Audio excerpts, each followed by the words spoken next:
Hello, everyone. Good evening, and welcome back to Faerun.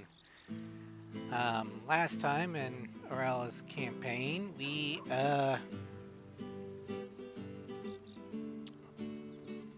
learned more about the illithid powers we could have, and we eliminated each of the goblin, or each of the absolutes leaders of the goblin army.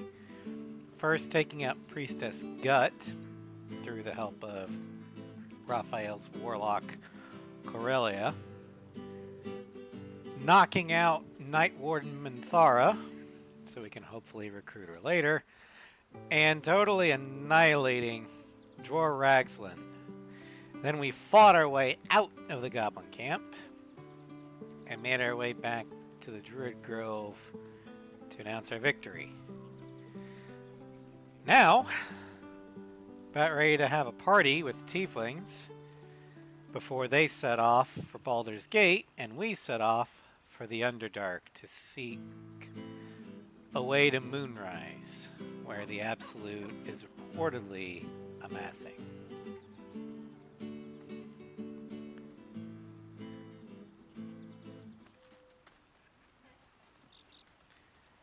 Okay, I think we've talked with everybody. I think all we need to do now is just... Well, let's do a quick rounds. Shouldn't take too long. Come on then, don't leave Howdy, me in suspense. Sen. Welcome to Stren. How are you feeling? No errant tentacles? No sudden cravings for a more cerebral diet? Oh yeah, I forgot to talk to Gale after this. Feeling great, considering the tadpoles could give us quite the advantage. Wonderful. Advantages are a more precious commodity than I'd have hoped, given the nature of our predicament. I commend you on your willingness to take such a risk. Now, let's hope your new... Not that he'll be in our party much, because suitably in our favor. He's magic DPS, I'm magic DPS.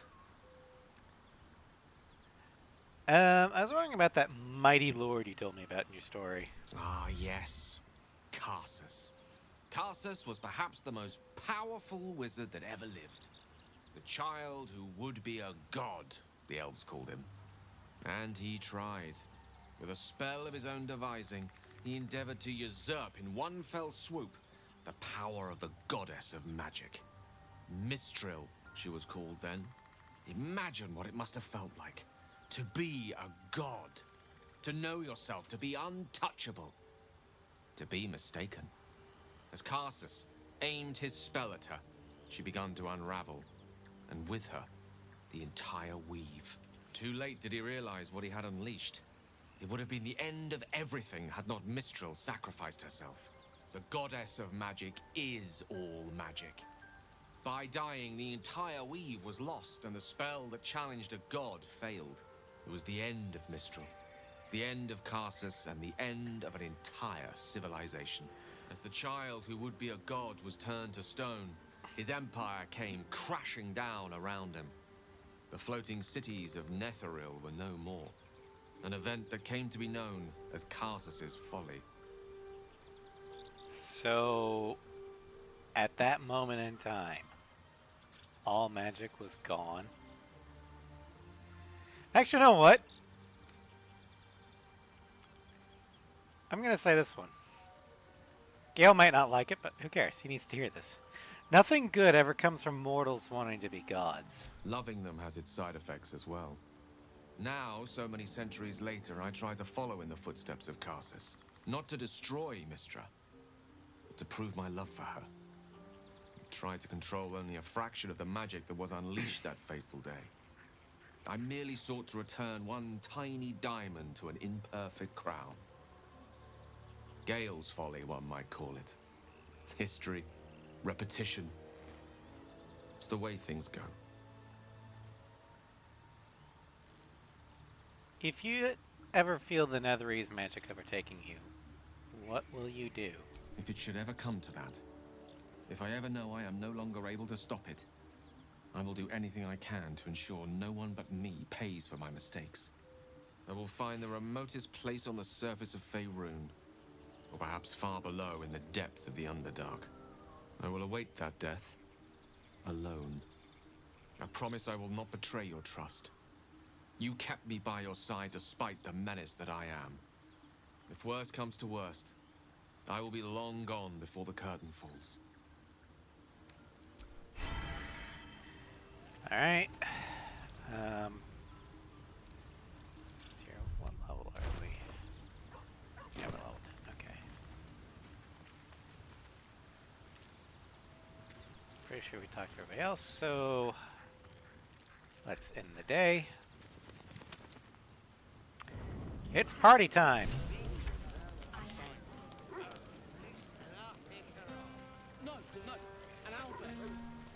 Go on now.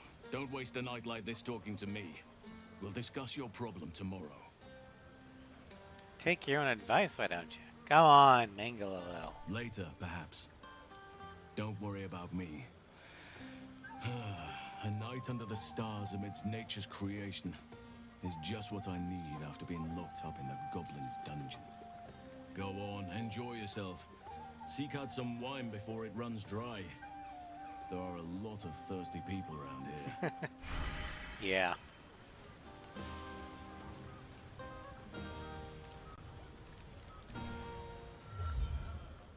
Beautiful night, don't you think? Nothing like a brush with destruction to make one appreciate the majesty of a celestial canvas. It's a view I would once have shared with my companion, though definitely unaccompanied by such revelry. She preferred it when we were alone, curled up before a crackling hearth with some ancient, esoteric tome between us. Ink glinting in the firelight. Are you talking about your cat? By a Geron's lost nose! No! Tara is not any cat. She's a Tressum.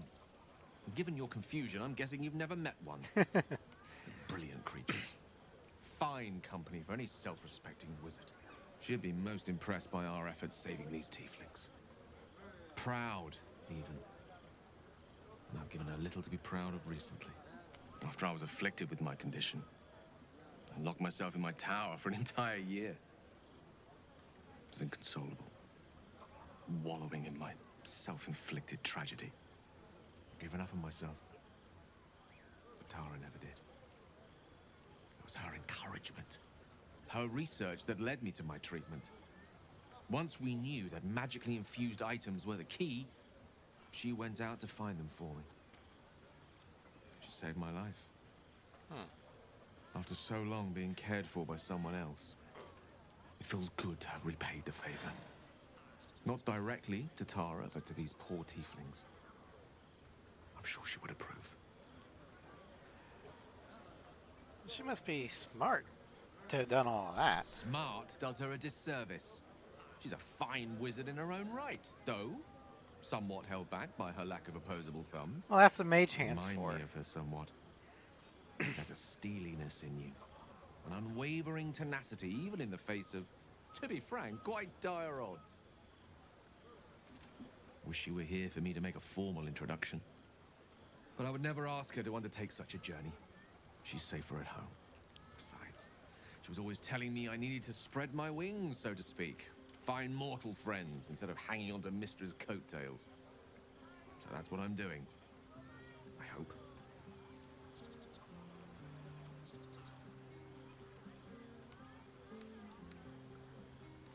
Well, what if she doesn't like me? She'll love you. So long as you don't rub her belly. She hates it when anyone does that. Well, that's true of most cats.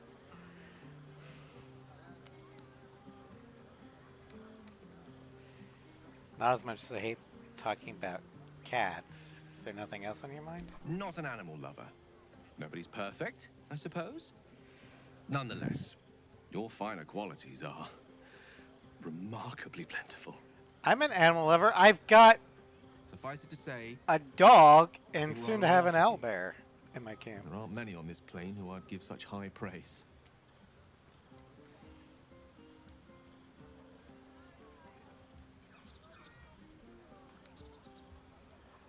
I'm flattered. Is your good opinion so hard to come by? One doesn't become the most powerful archmage in Waterdeep and lover to the goddess of magic herself by having low standards.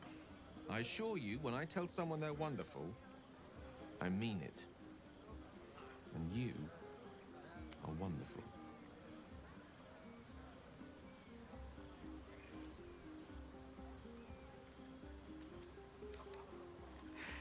Feelings mutual. You're a wonderful friend, though usually more erudite. Wine is to wit as meat is to... Oh. There I go then, proving your point. Perhaps we'd better leave it at that. My ineloquent tongue isn't worthy of your ear at present. Go.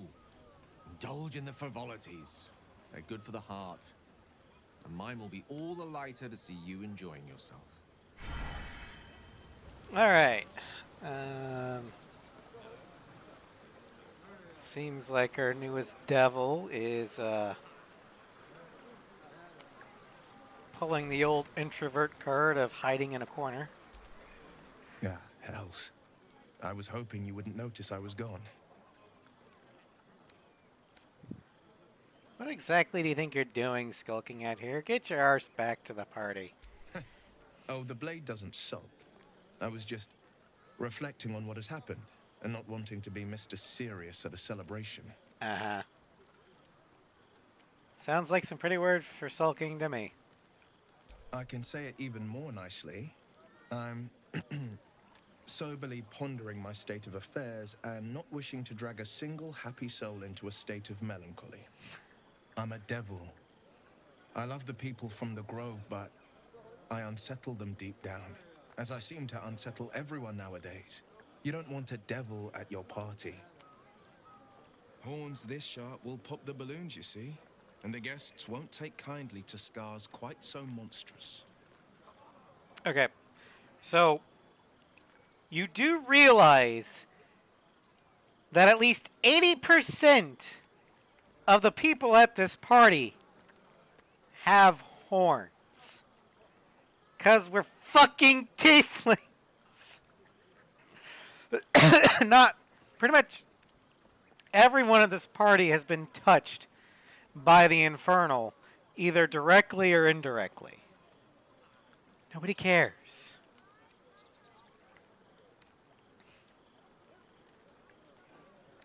Come on, you're exaggerating. Not that much has changed. I feel spikes beginning to sprout in places they really shouldn't. I didn't even know that part. But off with you. This is your day. Have a dance. Enjoy the music. I wish you were there, but I'll respect your need for peace. Some time alone beneath the stars, and I'll be back to my old self. Promise. Still, it's a night to remember. You've made sure of that.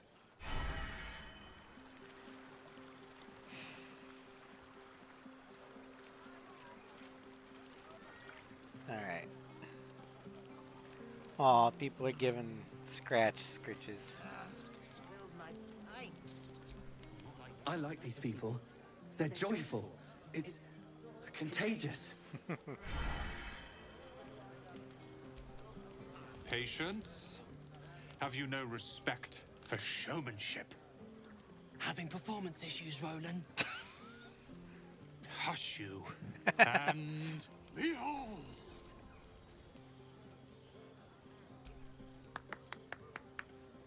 Adoring applause?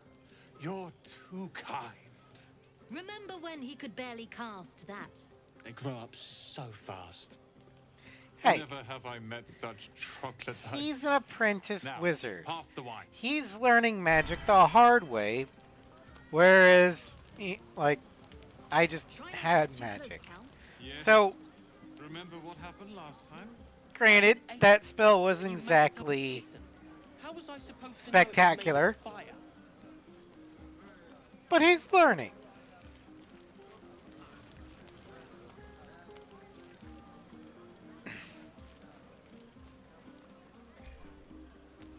Would you look at this place? All these people, happy, because of us. It's nice to be somewhere where good is still possible. And with good potations, too. I'm assuming she means drinks. Enjoying yourself? Fuck yes. I'm celebrating my freedom, and our friendship, and these folks' bright future besides. All I need now is a fire-retardant lover to get lost in till sunrise. Well, good luck with that. Enjoy yourself tonight, Karlak. You too, soldier. Enjoy yourself tonight. I would, You've mean, earned it. if the only qualification is fireproof, I would actually hit up Will. Since, you know, he's now a devil. He could probably, you know, I mean, it'd probably be hot, temperature-wise, but I don't think you'd burn him to death. So good luck. None of that poetic stuff. Something like goblins swarmed, but we... Hope you're enjoying the night, hero. I certainly am. Cheers to many more like this. This might be the wine talking, but I'm feeling inspired. Thinking of writing my next song about you. But I need an angle. Any ideas? Sing about us. We deserve it. After Elturel, I think you're right. Faerun deserves to see us as we really are. Normally, I say sing about my fantastic bod, but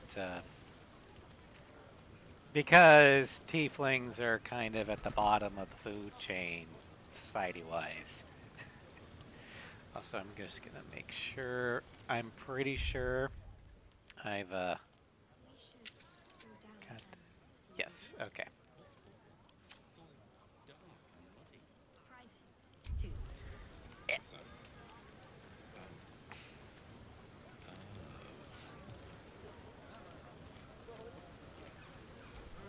You have no idea how good it feels to see these people smiling. The singing we could probably do without, but even so, thank you.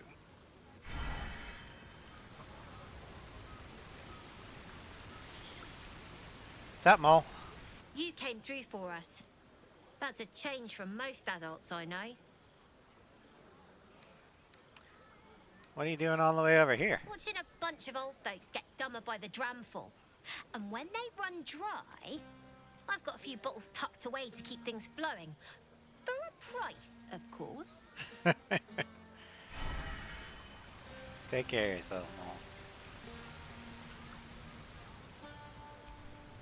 I have seen the Kithraki tear a screaming Neogi's legs from its belly to fashion into blades. Yet, they could not match your nerve today. It was enough to drive me to madness. I smell their blood on you still. I smell your moisture. How torturous for us both that I'll never get a taste. Oh, but do enjoy yourself this night. I intend to myself.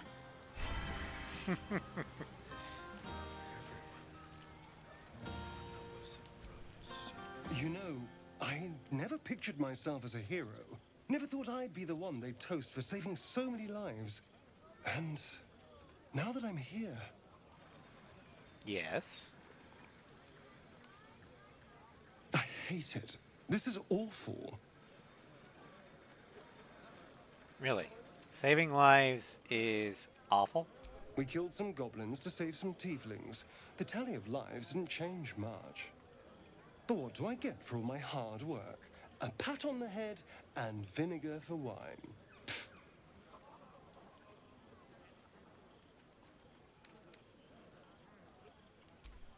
You take his bottle and try the wine. It's a heavy, rich red. Dry and sharp. See what I mean? Awful. All I want is a little fun. Is that so much to ask?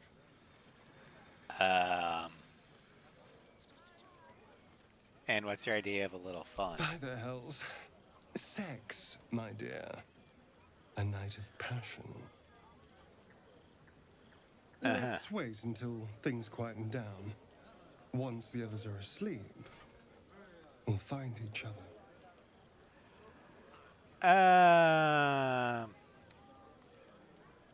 Second thoughts, maybe not. Never listen to your second thoughts. They always spoil the fun. But fine, if you're determined to ruin your evening, I won't stop you. Yeah, you see, I've already got my eyes set on somebody else, Asterion, and I don't have the polyamory mod on, so yeah.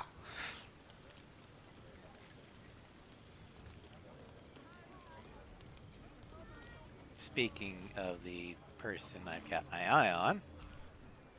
Everyone seems to be in high spirits. Strange. You know who I never thought I'd find myself caring for? Refugees. Exactly right. Never gave them much thought. Certainly not that bunch in the grove. Yet we came through for them. We saved their lives. Odd. Are you worried Shar won't approve? Something like that. I was taught to reject anything that distracted from Shah. But there'll be time for penance later.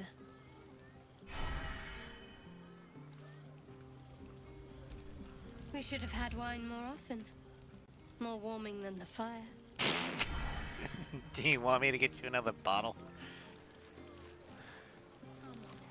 Oh, stop being a stick in the mud. Give my dog some skirt. There we go. That's it. Tell him he's a good boy. He deserves it.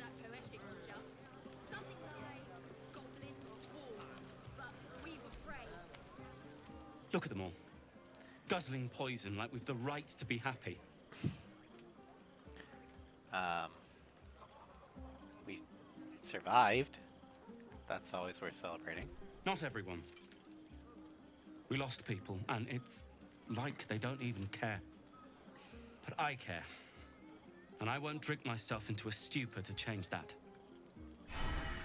Okay. Think of it. No more caves, no more tents, no more running away. We'll be in a city with roads and markets and homes. Well, before we head to bed...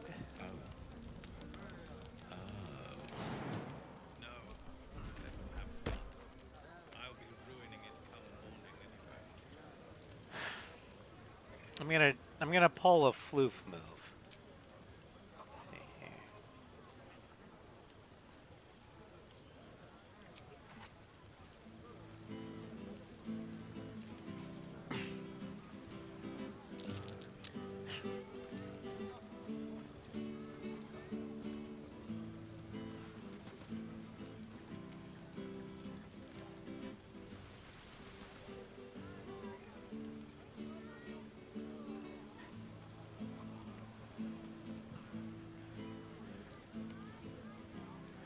But, let's see, if I get down to where Alfira is... Mind my step. Will... she... Oh, I have to pick up coins here, but that's fine. I am. No. Okay. That's fine.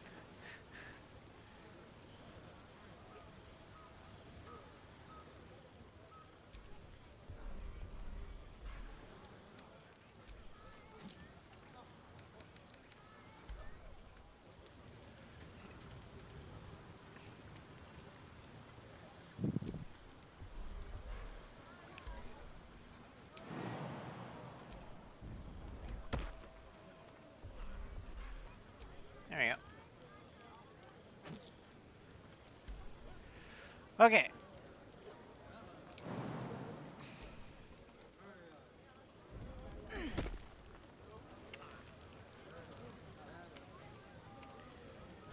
Time for sleep. Buzz of celebration quiets to a soothing hum as you approach your bunk.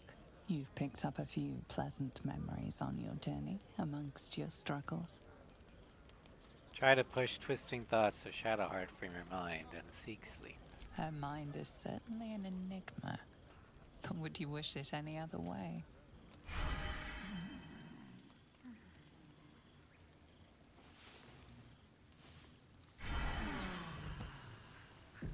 I trust you enjoyed your evening. After all your efforts, it was well deserved. It may be some time before you're afforded another such night. There is much to be done, and I promised I would help you however I could. I'm certain a cure for you can be found at Moonrise Towers, but it's complicated. The journey specifically, it's extremely perilous, though it seems you're well accustomed to navigating danger. I suppose it was too much to hope we were going to be cured here and now. To Moonrise, then. What's so dangerous about it? To get to the towers, you'll need to pass through a terrible place. A cursed place. This curse shrouds everything in shadow. You will not find life, light, or anything natural there. Any who linger are twisted by the curse. They become shadow beings, tormented, dangerous souls. All right. Sounds like I got no choice. I need to find a way through. You're half right. You have to get to Moonrise, but you still have a choice of how to get there. You could go overland, along the Risen Road or through the mountains. Easier at first, but you'll run into the Shadow Curse eventually. You could also go under. There is a tunnel somewhere in the ruined Temple of Selûne. It leads to Moonrise Towers through the Underdark. Long ago, a man called Ketheric Thorm built a secret stronghold deep down there, before rallying a whole army of Dark Justiciars, Shah worshippers. Dark Justiciars. Must see for myself. Aradin and his lot were looking for a way down there. They were promised riches if they retrieved a relic called the Night Song. But I think there's more. From this stronghold, Ketheric's forces could access both the Temple of Selûne and Moonrise Towers. But he was defeated before he could launch an attack. If you can find this place, I'll wager it will reveal a more direct path to Moonrise Towers. And maybe even bypass the worst of the Shadow Curse. All right.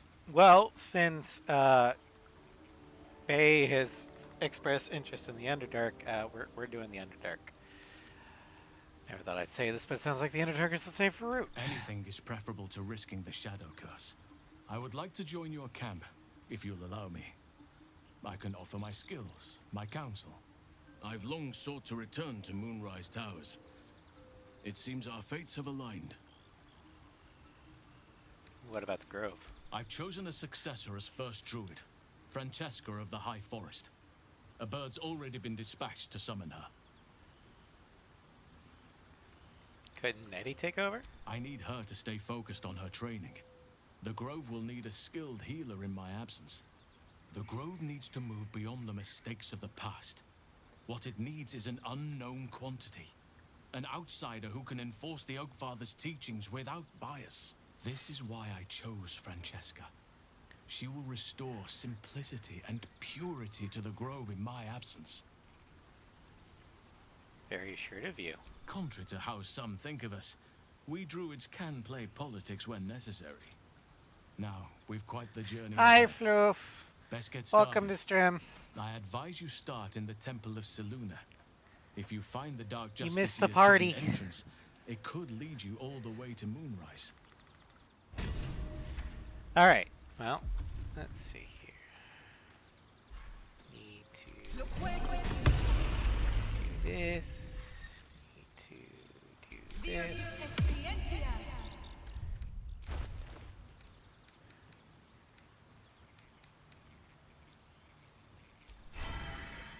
Drink my drink.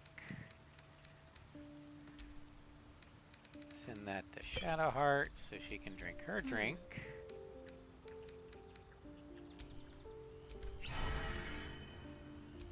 Let's see here, and Can't give up now. I think I'm gonna bring in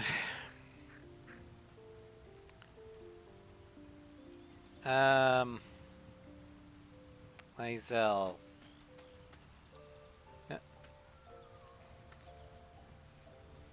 For my melee DPS. Kinja, no good will come of devouring a gay worm, no matter what you might think. Oh, I've already eaten like 5. You're full up. Dismiss someone first. Good. Our victory is most certain. Alright. And then you need to drink your medicine.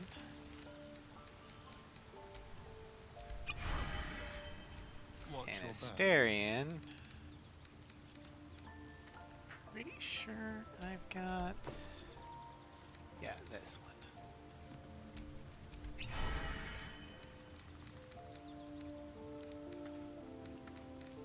Alright. What to do?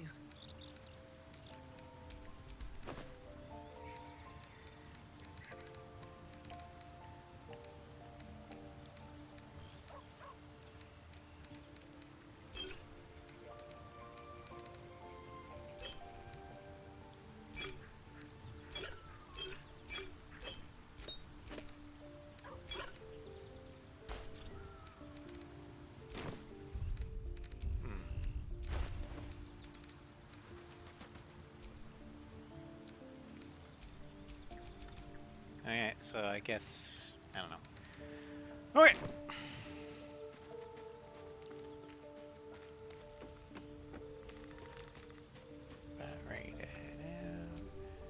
I was hoping you'd come to chat. What do you need? You seem intrigued when Allison mentioned the Dark Justiciars before. Wouldn't you be in my place? If there's even the slightest chance that Shah worshippers remain within our reach, we should try and find them. Even if they're all long gone, and that seems quite likely from what we know, who knows what they may have left behind for us to use? My people are nothing if not resourceful. As long as I've prayed to Lady Shah, I've wished to serve her as a Dark Justiciar. There is scarcely a greater way to fully dedicate yourself to Lady Shah, save perhaps if you become the head of her church. To become a Dark Justiciar is to become the Night Singer's sword arm, her implement with which she will cast down the unbelievers and win the final battle to restore her perfect, endless darkness. It's all I ever wanted. I prayed it was my calling. But Mother forbid me from seeking to prove myself worthy of the rank. She said I was not ready. Not my mother, I should add. The Mother Superior, head of Lady Shah's enclave in Baldur's Gate. Sometimes I wonder if she would ever deem me ready. I owe her everything, and I only wish to serve, yet she can prove inscrutable. Huh. Well,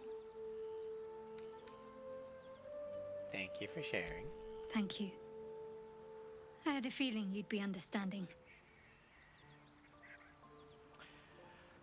Alright.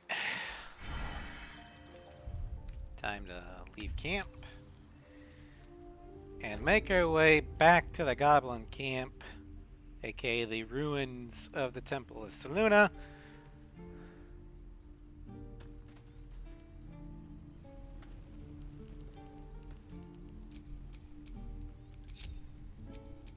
Don't touch me.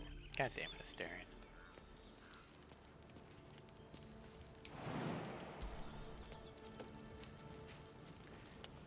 That's right, you're still down here because you stole the damn idol. I wonder if it's back in... Nope, it's not in its spot. I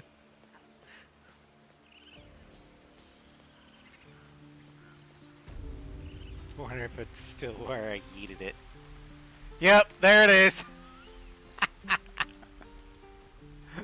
And none of them are questioning why their sacred idol is here and not where it was. It's like, oh, well, I guess it moved. Huh, must be the wind. All's well that ends not as bad as it could have. It'll take a while for us all to recover, but you've helped us take the first step. Of course. Alright, I'm actually going to sell some potions. Because I don't need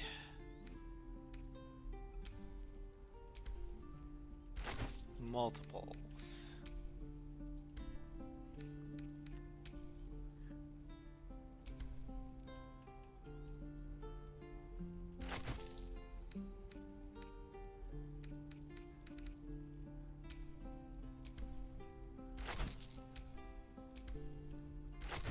Alright.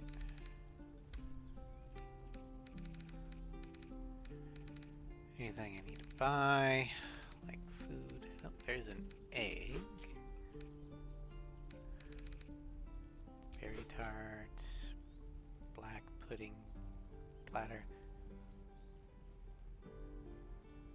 Assortment of grilled, fried, baked, and boiled blood sausages complete with savory dip. Okay.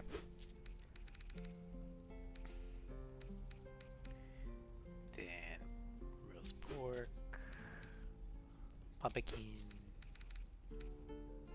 supply bag.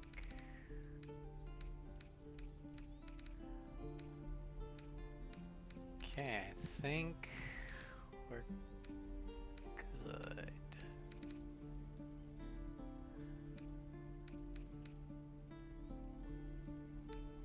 Alright. May you keep balance. Alright, let's see here. We could walk back. Or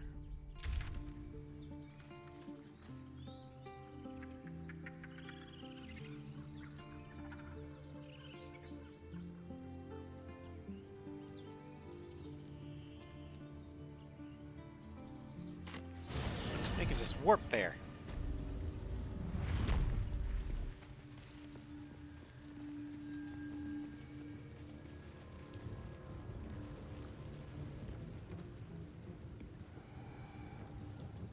Nope.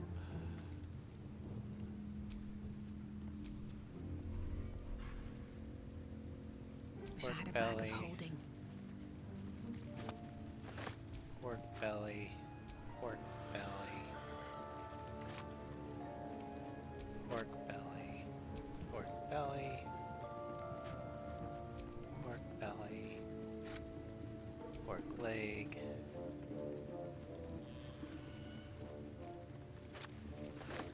Roast ribs.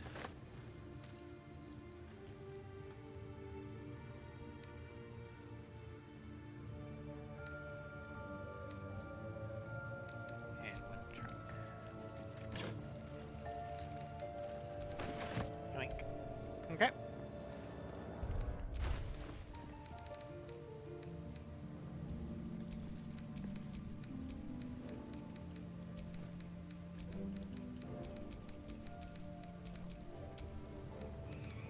Set camp. All right.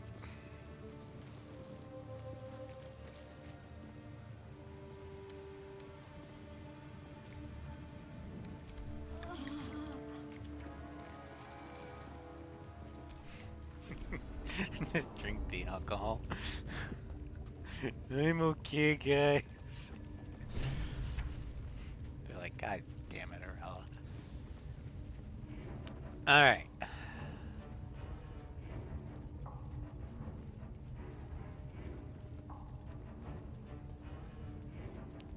Now, if I recall, the entrance to the Underdark is in Guts quarters.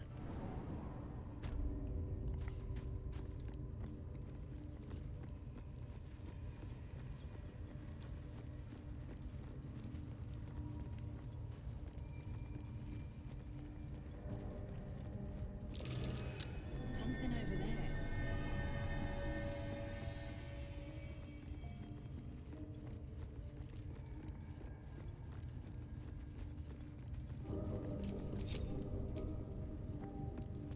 Alright.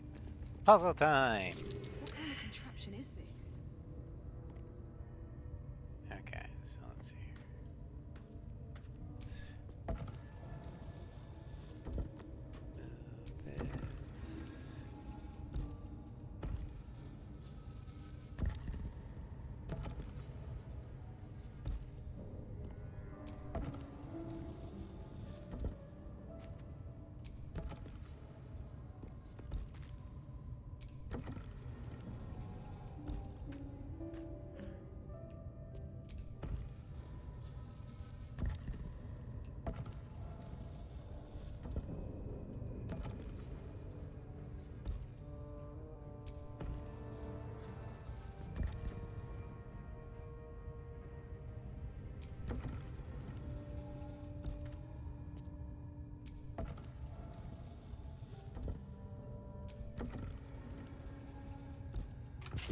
There we go. This goes very far down.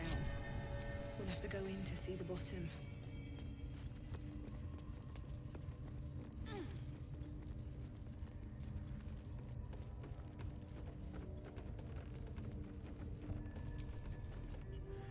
Down we go into the Underdark.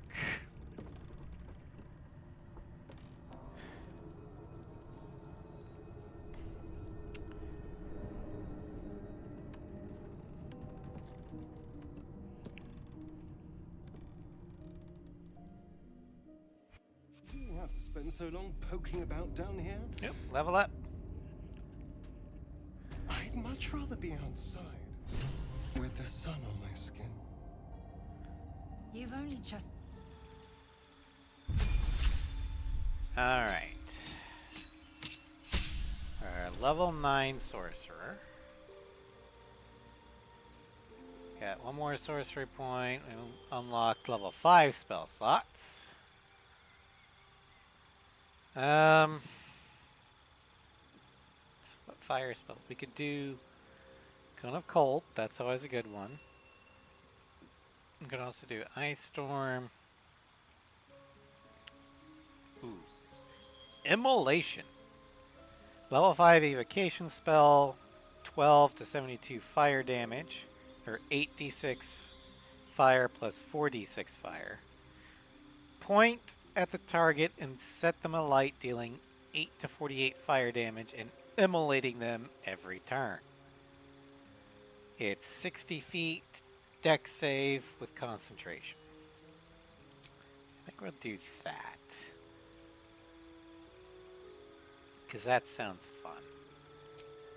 Okay, are we changing any spells? So far we've got Dimension Door, Wall of Fire, Counterspell, Fireball, Scorching Ray, Magic Missile, Melts Minute Meteors, Agonizer's Scorcher, and Chaos Bolt. Those are actually pretty good.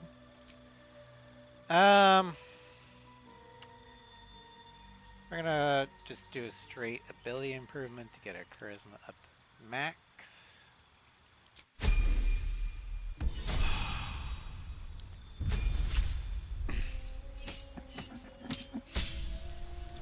Alright.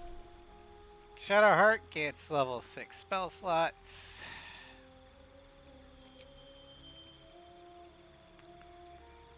We got heal.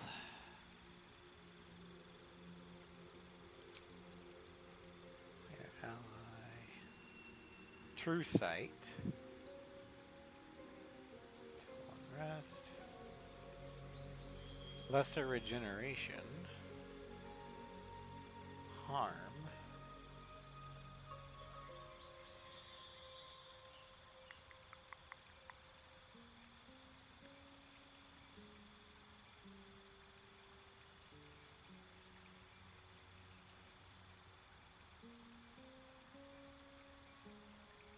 Let's do daylight just for shits and giggles.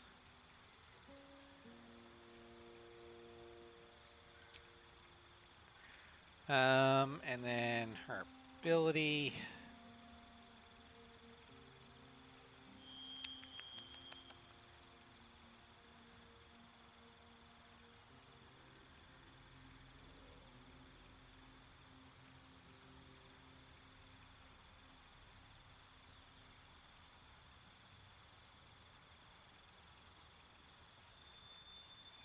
Let's do Shadow Touched.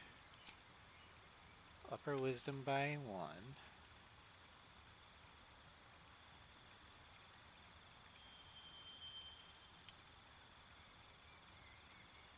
Let's do False Life.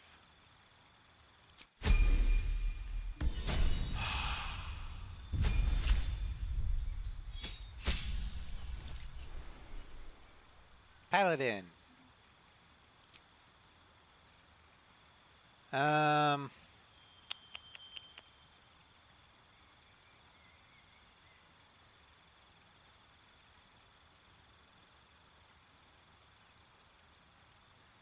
Let's do Telekinetic.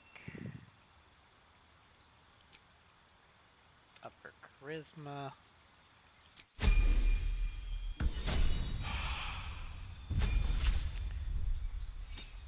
Astarion.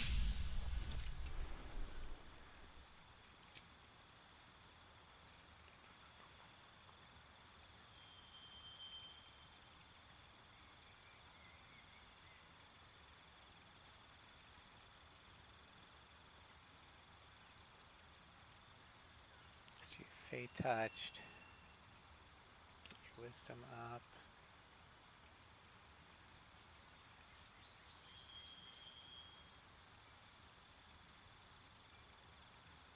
Let's actually do Hex.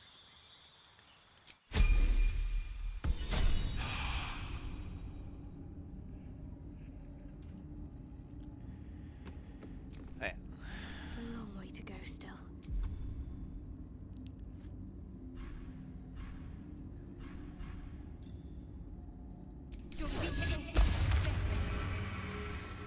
Well, hello. Pretty sure.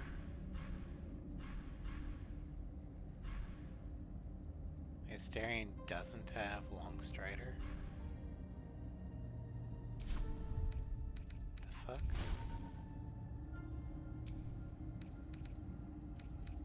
Oh, I need to change that once he levels up again. Okay. I've got a long road ahead. Astarion. Keep your distance, darling. Should be easy.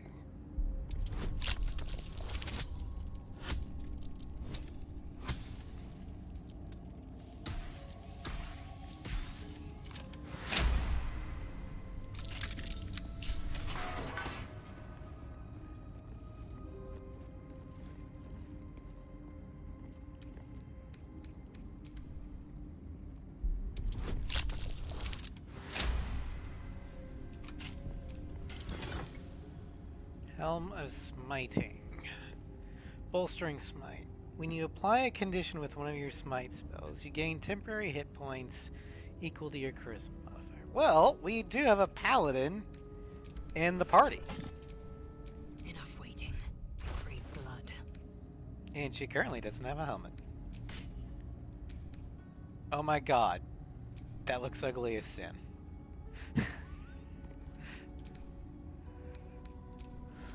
There you go. That's better.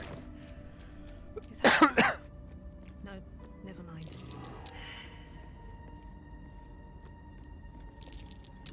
That might be worth a look.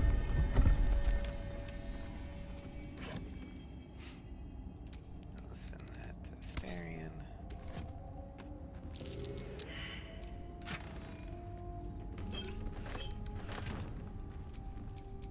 How delicious. Traps. How considerate.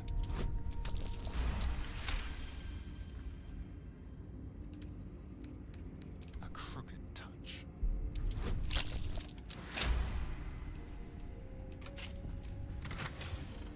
The Luminous Armor. Radiant Shockwave. When the wearer deals radiant damage, they cause a radiant shockwave. Careful, Lae'zel. It's dark around here. Would be a terrible shame to lose you forever. Yes. I'm pretty sure Lae'zel also Should a dagger suddenly slice your neck, we may never know who's to blame. does radiant damage with her smites. Oh, enough waiting. I crave blood.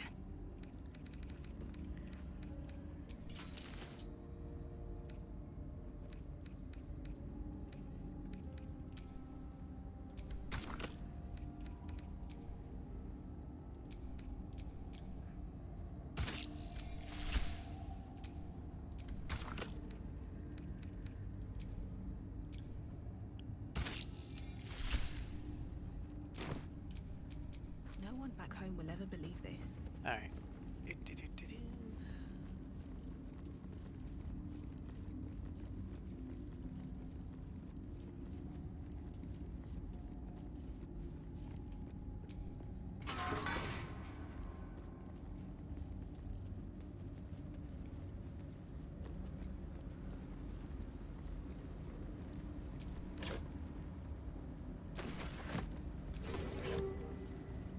Send that to Astarion.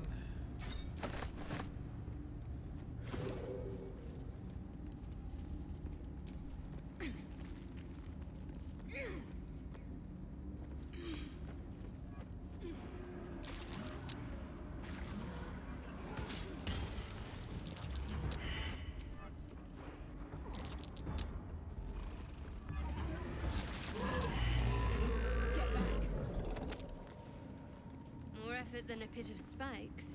Credit where it's due. Well, we need to get out that way, so...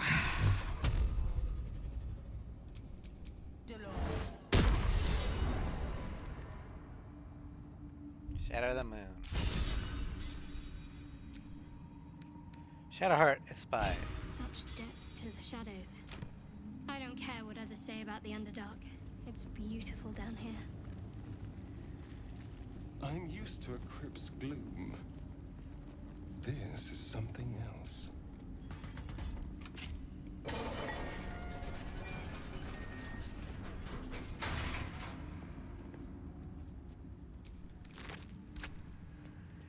All right.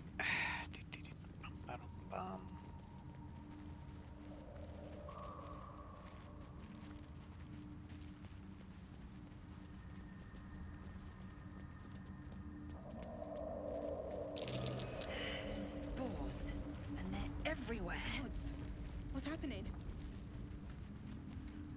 Alright, well, just in case the bullet comes out at a bad spot.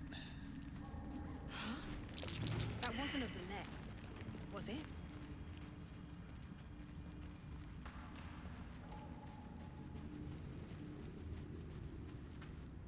More are coming. Who? What in the hells are you?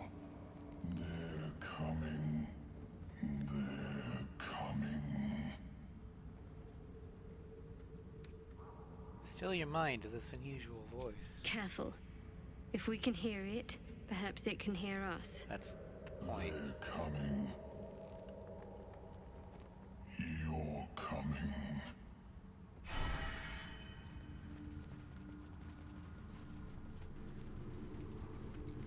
The Fala Aluv. A slender drow blade impales the stone before you. It's keeping Excalibur. a silent vigil. This feels holy.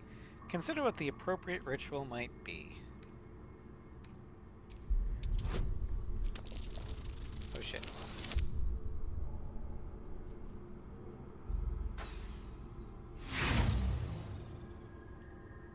Okay. Add bonus. Shadowheart!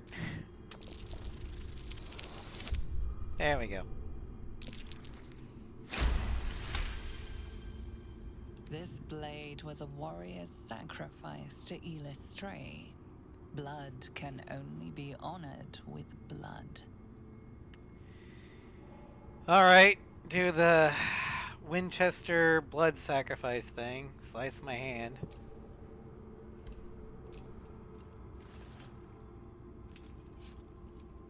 Your arm.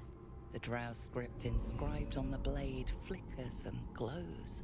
It rises from the stone, hanging in the air in silent offering.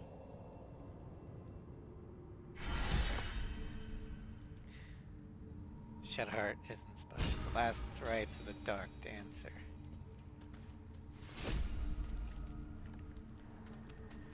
Alright, we received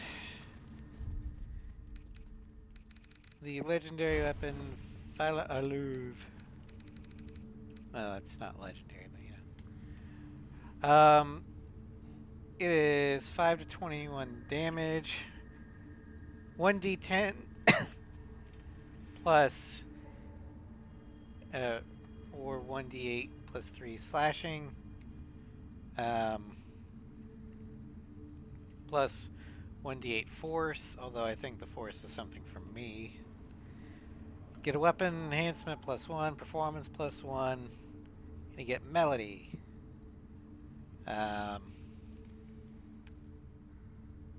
It's a long sword. So it's supposed it works well with bards, but bards usually can't wield it.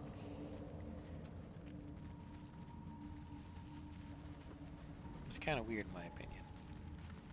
Oh, hi.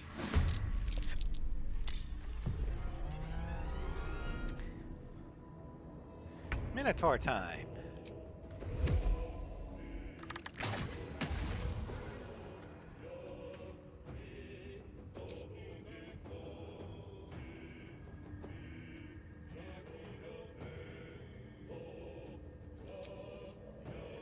Let's see here. Let's do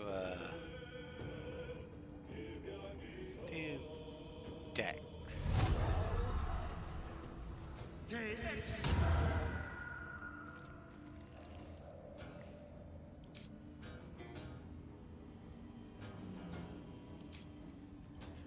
Monstrosity.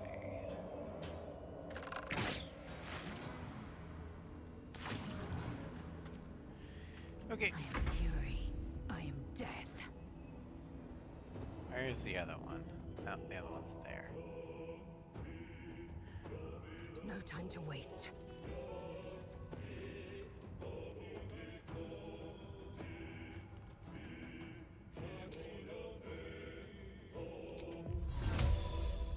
It's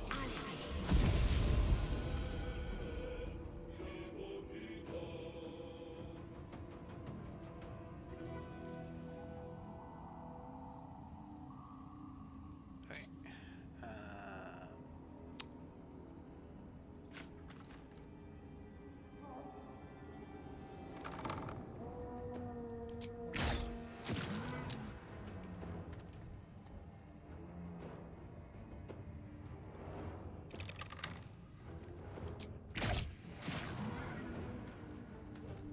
Sometimes the only way out is through. Okay. Oh, and you have a minus to your dex. Let's see here.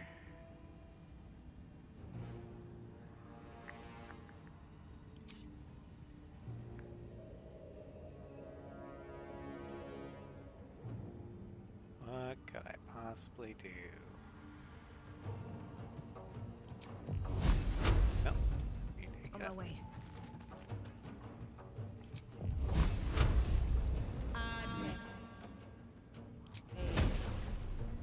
Damn hill. Let's finish this.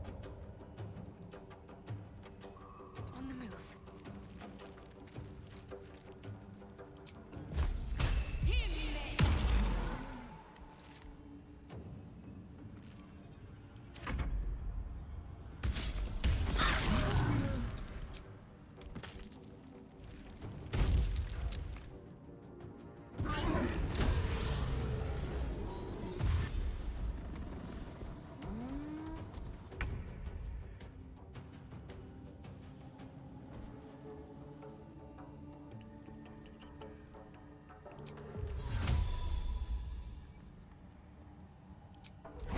Snap. You got that. So let's go this way.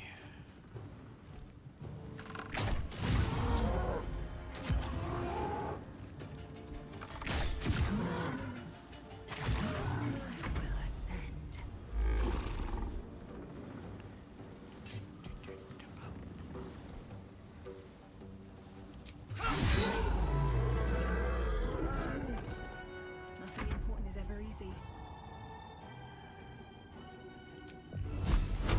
There we go.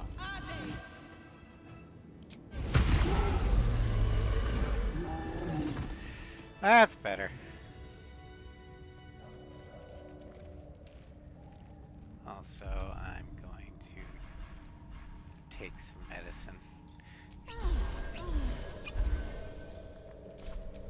gates and blades always shut.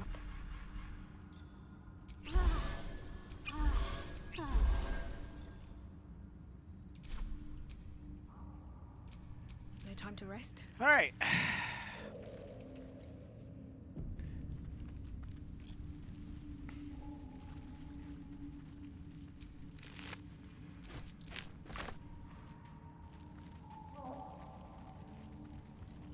Broken bones. Must have fallen.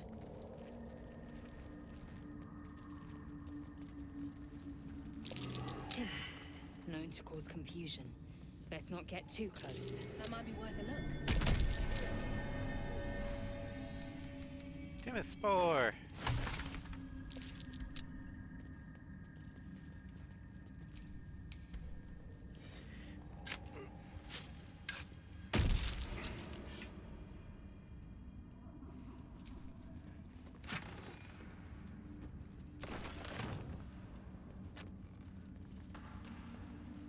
All right.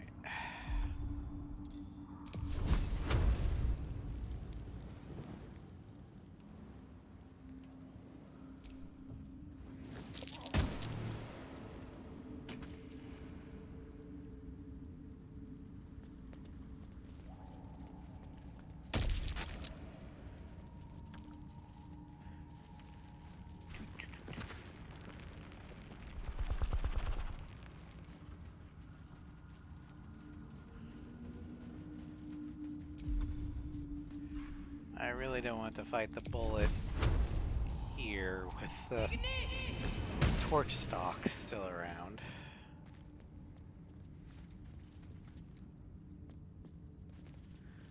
Tamask and torch stalks. Hell of a combination. Get confused by one, blown up by the other.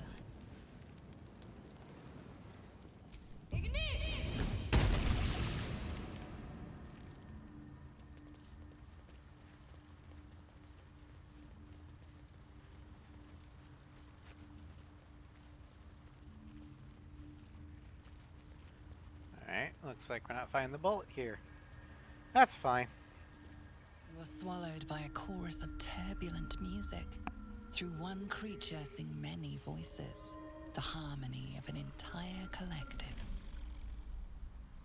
Sovereign, she has come. She is here. The choir fades. A single melody rises above the others, brassy and commanding. I am sovereign. You see a vision. Your lifeless body wrapped in fungal tendrils. The Sovereign is threatening you. State your purpose.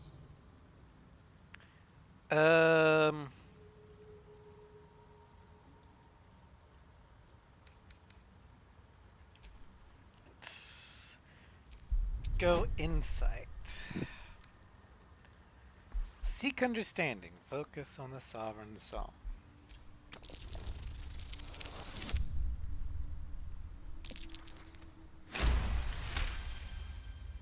You detect a distinct quiver in every note.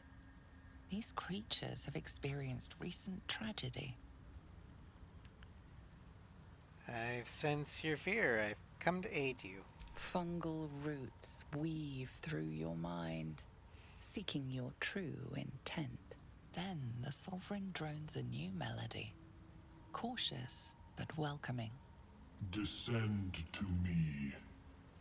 Let us speak in flesh. The persistent music coaxes you forward. The Sovereign expects you. I'm not sure why he says descend to me, because I'm here. In order to get to Sovereign, I gotta climb up there, then climb up here, and Sovereign is here. Basically, the top of the Myconid colony. I have to not descend, but ascend. Poor choice of words. Ebon Lake Grotto.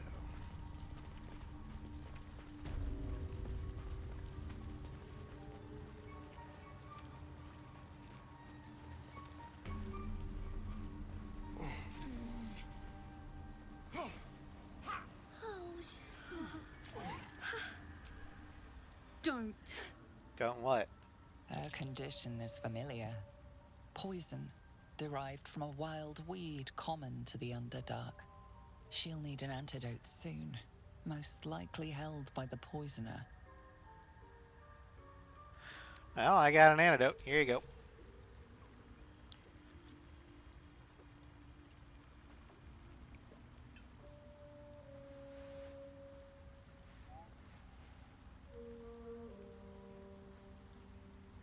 Ah, gods.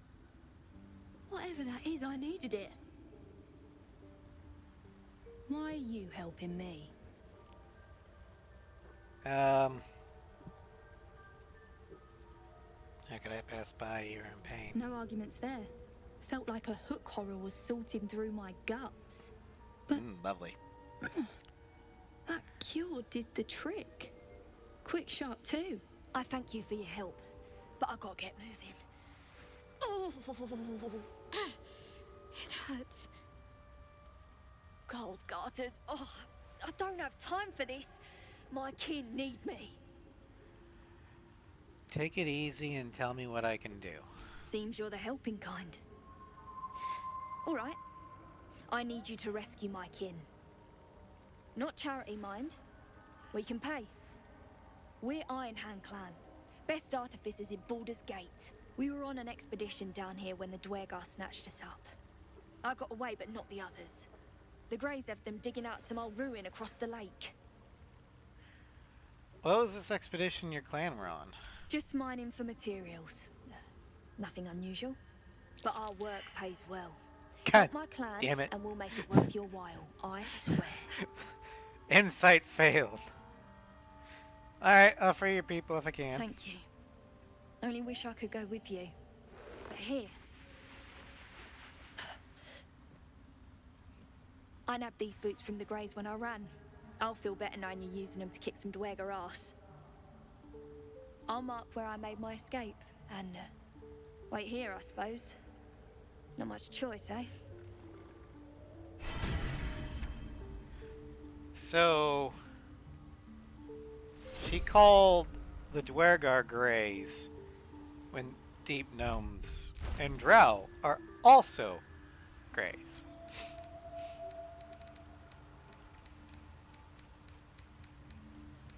Alright. Excuse me. Boots speed. Click heals. Click the heals your boost to gain speed and freedom movement. When speed doubles, and enemies have disadvantage on opportunity attacks against you. Can't afford to stay idle. Okay, what are your boots? Boots of aid and comfort. Eager for battle. Your boots are the Sorceress. Keep a blade And close. you don't have boots, so guess what you're getting? You're getting the boots of speed.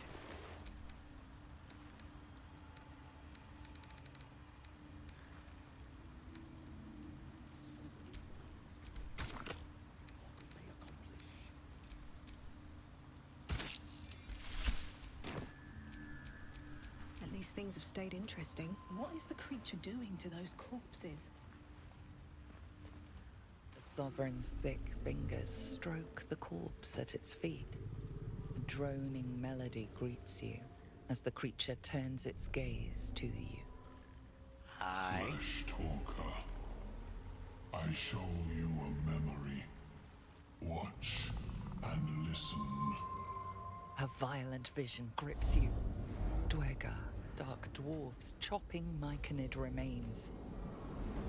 They broke our peace. They killed our young. The Sovereign's song slows to the pace of a dirge. It is still in mourning. We laid waste to many, but intruders remain. Lakewood. Okay. The Sovereign's song halts as it measures your worth. I sense your resolve. You will find Dwergar invaders near Lake's Edge. Cleanse the rot. Destroy them. Let us spill blood. Dwergar or Myconid, I care not which. Well, Lae'zel's on board. Why these Dwergar attack? Deep purples swirl into familiar shapes. Gnomes in mining gear, chased by Dwergar. The Dwergar seek a gnome. It is a guest. Harbor a fugitive gnome. Admirable. The Sovereign says nothing, but you hear appreciation in its song. So, what in the hell did you do to that corpse? We breathe life into our enemy's flesh. The dead make a fine host for my growing children. If I die down here, destroy my corpse. Got it. Don't worry. I wouldn't hesitate. I will give you a Viking funeral, Shadowheart. What more would you ask? I'll cleanse the rot. The Dwergar near the lake will die. The Sovereign gifts you one more vision. A wall of vines parting to reveal glowing light. Riches of magic and mind. Cleanse the rot, and they are yours. You do the circle a service. We will await word. Cool.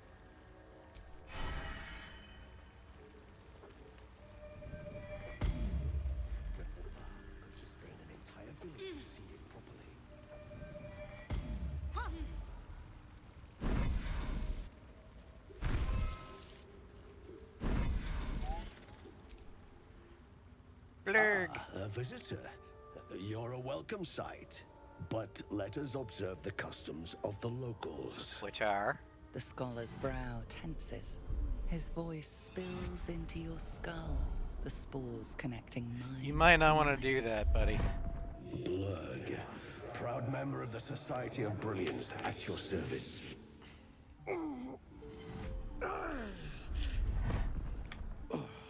Or perhaps not. Your mind is far more complex than that of the fungi. Yeah. Never heard of the Society of Brilliance. Understandable.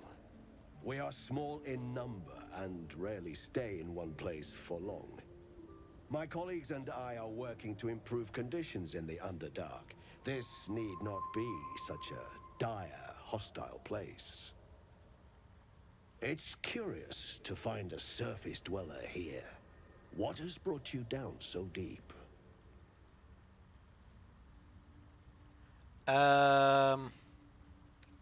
Mind flare infect me with tadpole. Truly remarkable.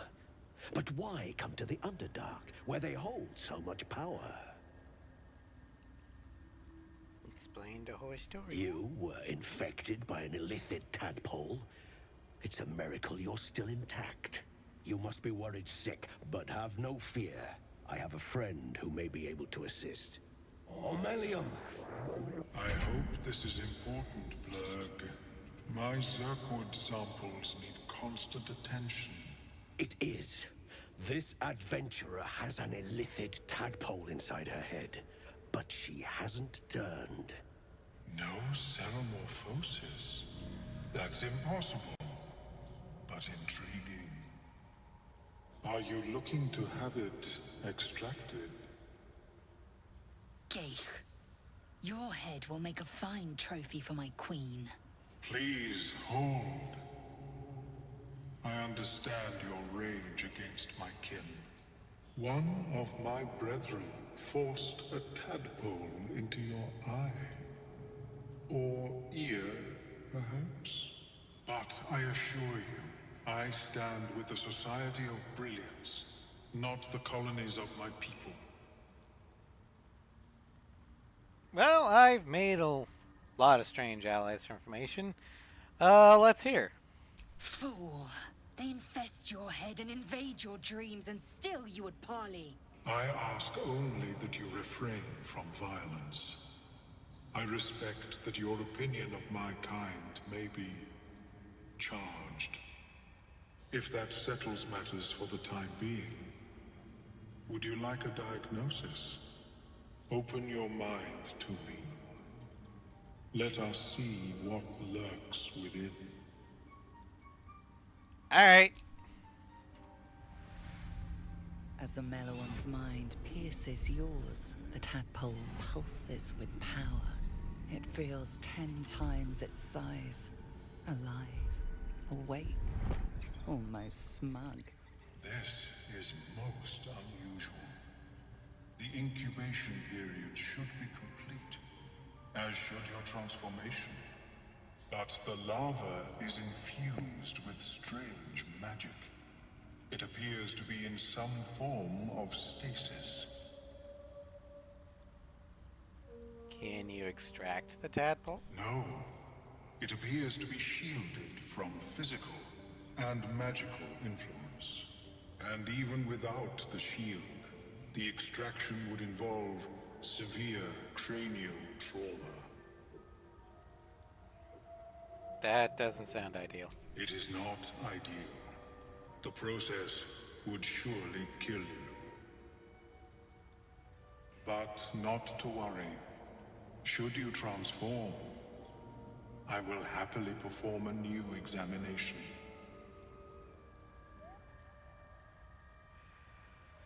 Okay, well,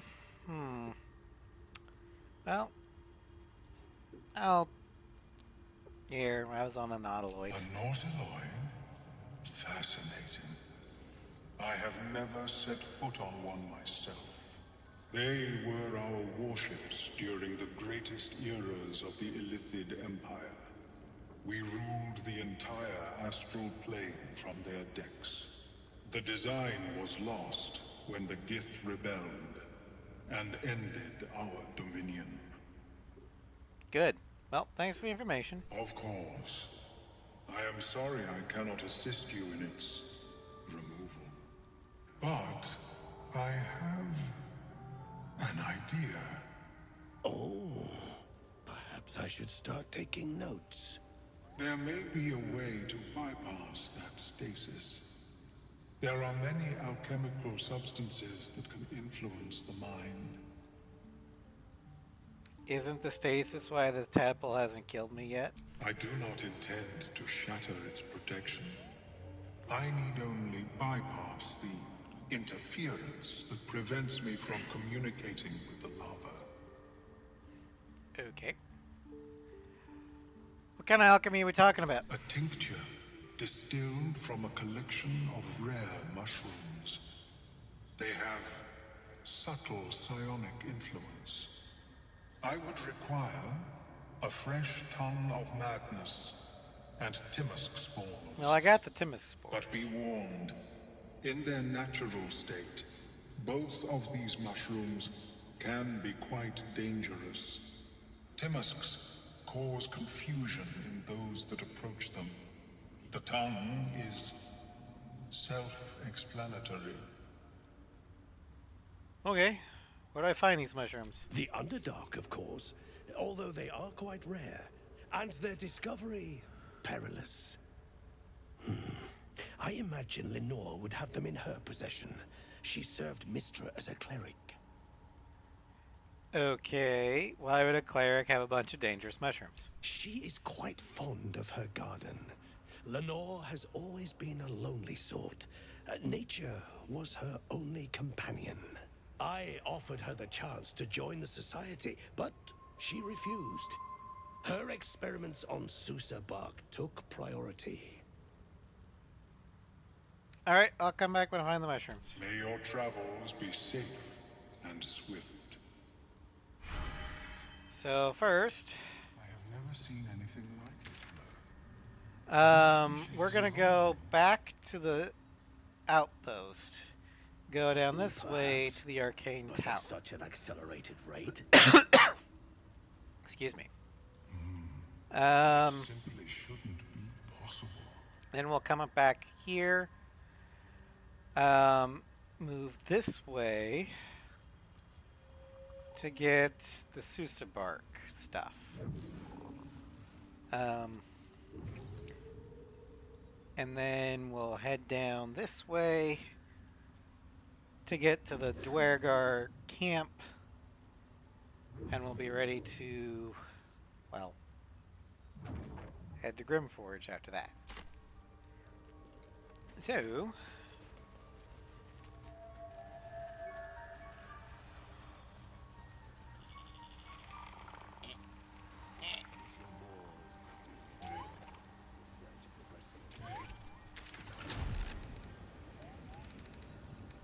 the Night Outpost.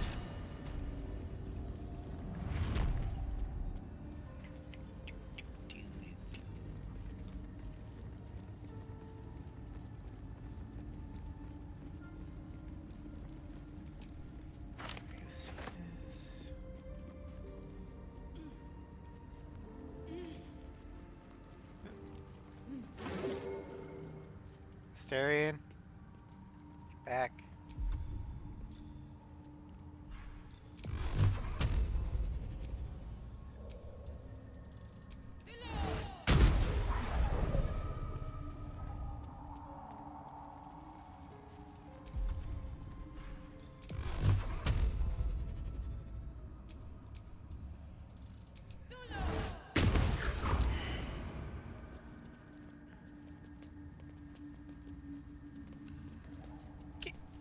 Yep.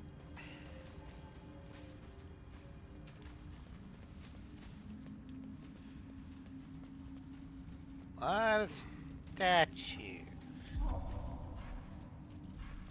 That's totally what they are. Just statues.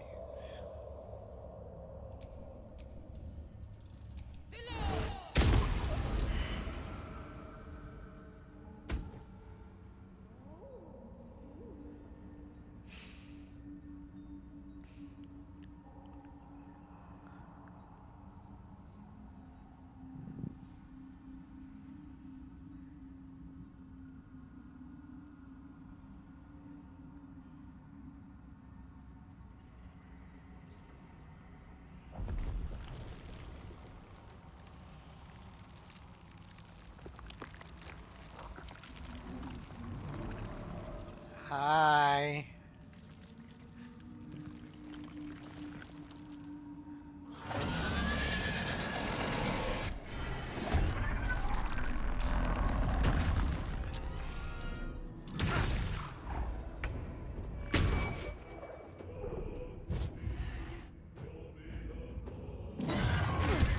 Jeez, they don't like Astarion.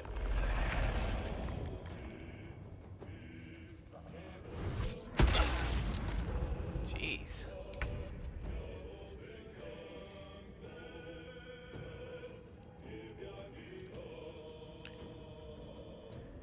Okay,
hey!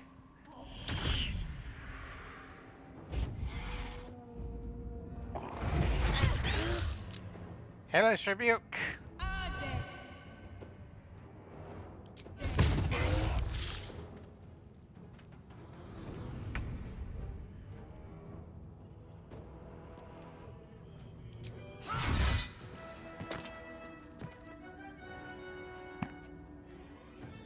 On the move.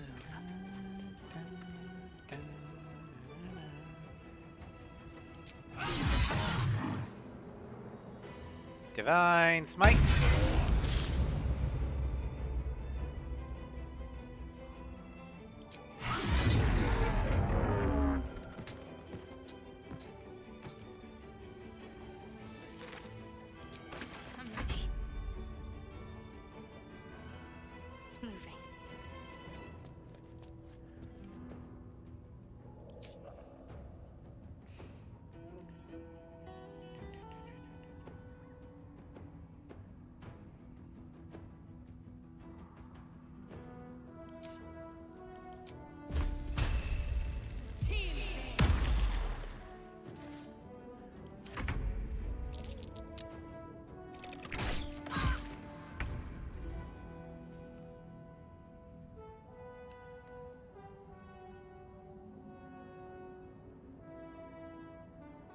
swift as my feet can carry me.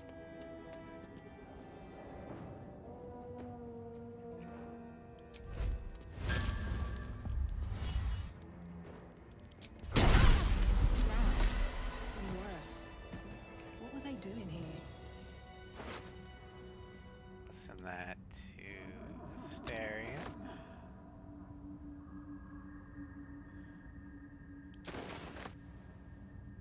I can sell that.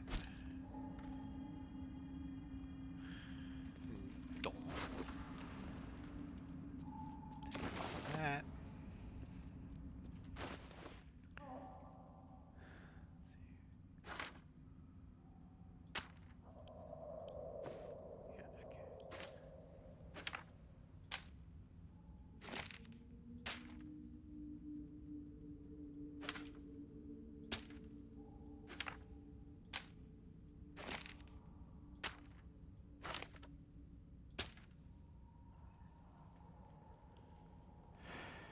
Send to camp, send to camp.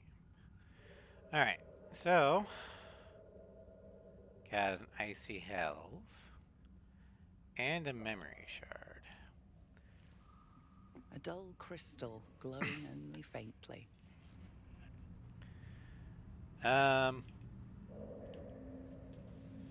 Arcana.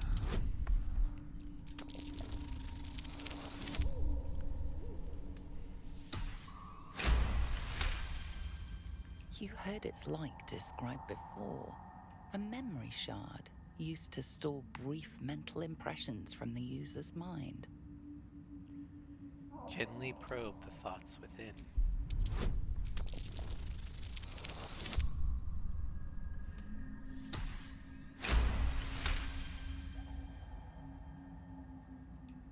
The crystal's glow swells, drawing you into its depths. You are transported somewhere deep, loud, and hot as the hells themselves. Within the Underdark's bowels, beyond an ancient stronghold, hovers a giant hammer, waiting to fall.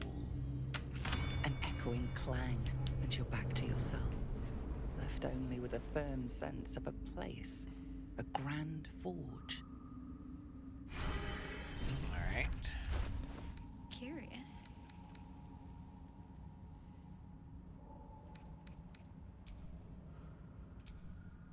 I'm ready. Whatever it takes. Indolence breeds madness.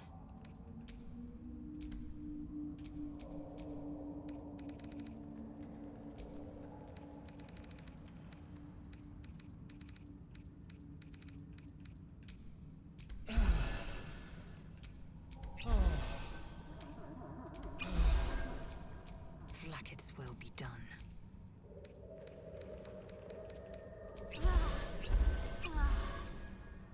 Still alive, so that's progress. Okay. Never a dull moment.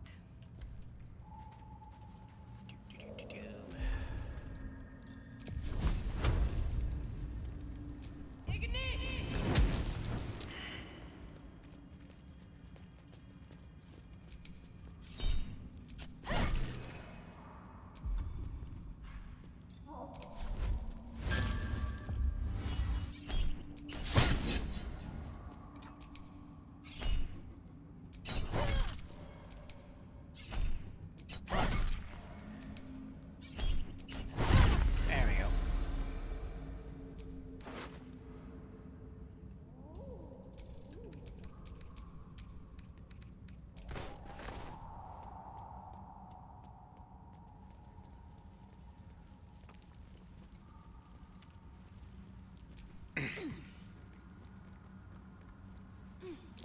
That might be worth a look.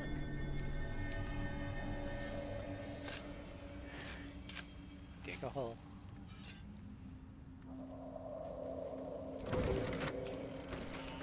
Hey, Asterion, maybe stay away from the mushroom that will blow you up.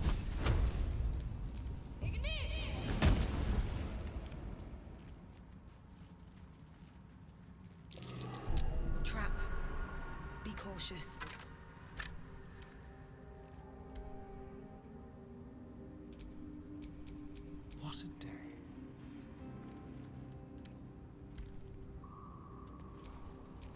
There's no time to waste.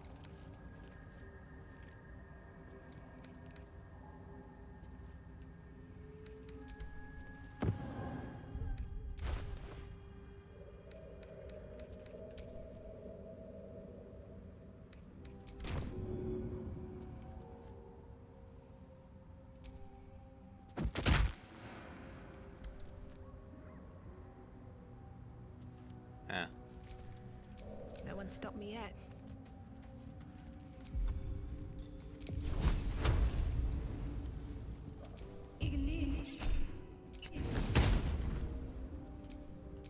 Alright, Stern, you gotta break it.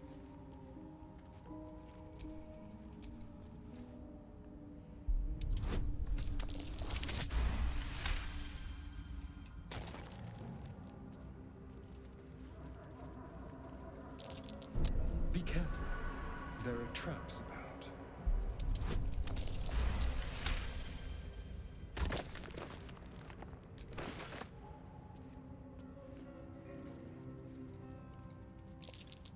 Oh dear. Someone's left a trap out for us.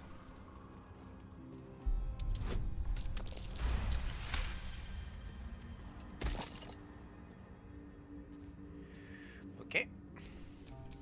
Shouldn't have wished to live in more interesting times.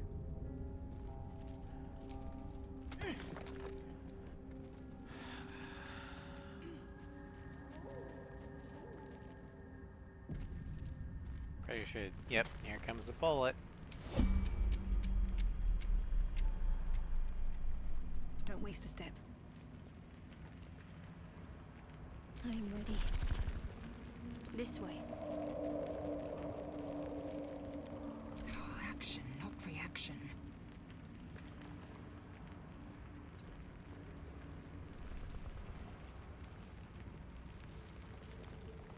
What now?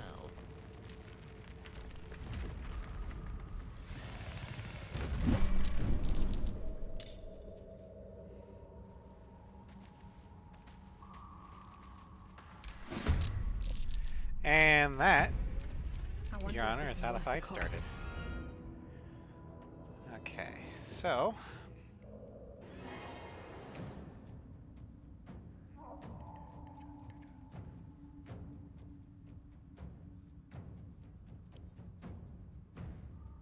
So we got a bullet. A Predator of the Dark. Level 5 monstrosity. It is resistant to slashing, piercing, bludgeoning, and acid.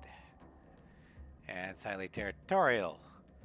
The bullet will attack other monstrosities before going after smaller prey. Too bad we don't have another monstrosity. No, let's do Chaos Bolt.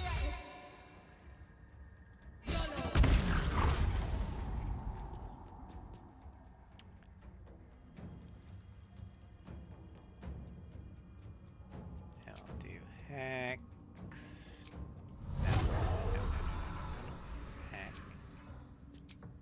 Hex, Dexterity.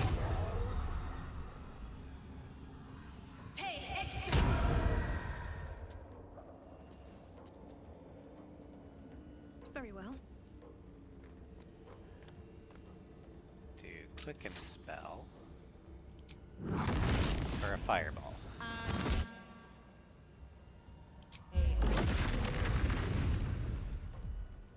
That works. Okay. That's macabre. Moving.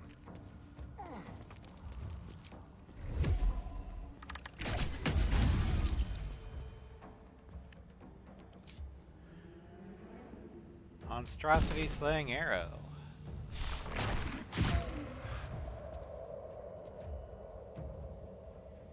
Doesn't require a save, okay.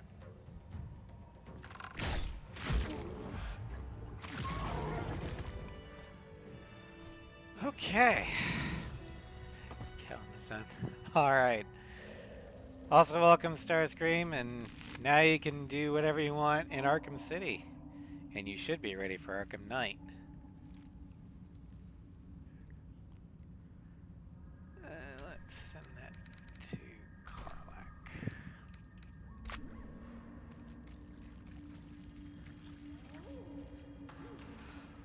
exhausted. Better find somewhere to camp soon. I can keep going a little longer now. Let's crack it open. A resupply stash. I wonder if Lolth's Dark pets Mother, left anything. Weaver of Destiny, offer us a blessing to slay your foes. May they be strangled by the threads of fate and dyed red in your image. Lolth be praised! Sorceress kept dying by side and took down the guards. Kills one guard and Two-Face.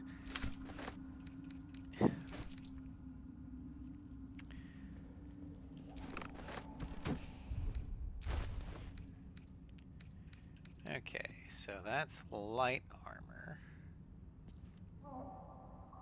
First, yeah, no. All right. What now?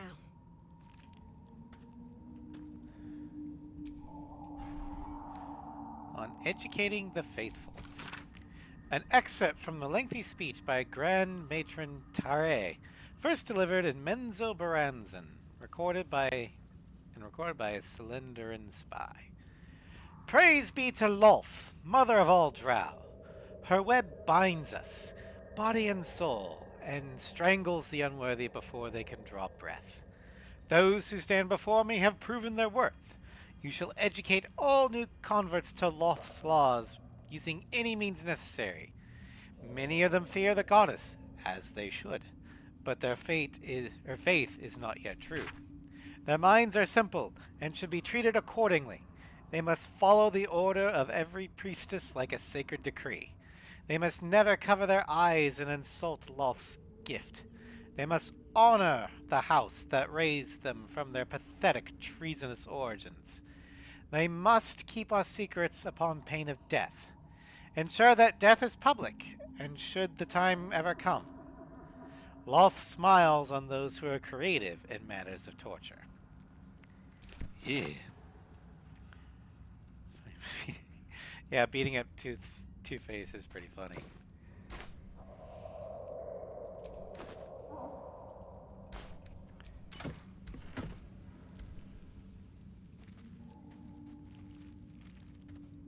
Alright.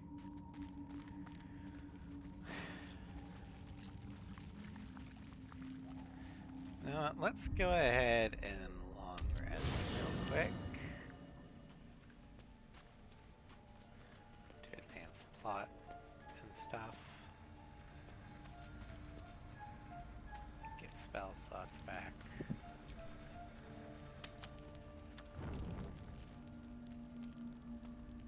Alright. Don't think anybody needs to talk. Nope, okay.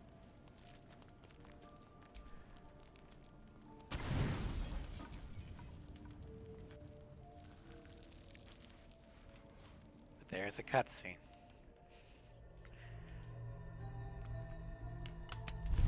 So I did it now instead of later. I promised I'd be back. Don't worry. I have things under control. For now. I see you've been using the powers the tadpole gives you. Good. But things haven't gone as you expected. You hoped a druid as powerful as Holsin might be able to remove your tadpole. But he couldn't. You're desperate to be rid of it.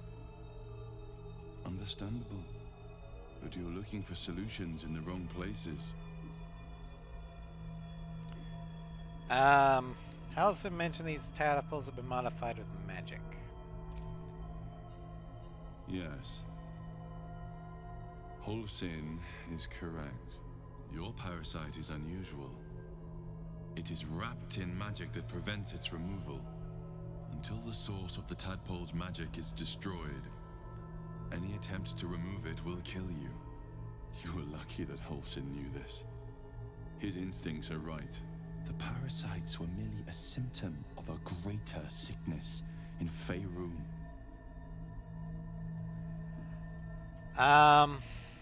So I thought you said you could protect me. From transforming into a mind flayer? Yes. But that is not the only thing these parasites can do. They are vessels for control.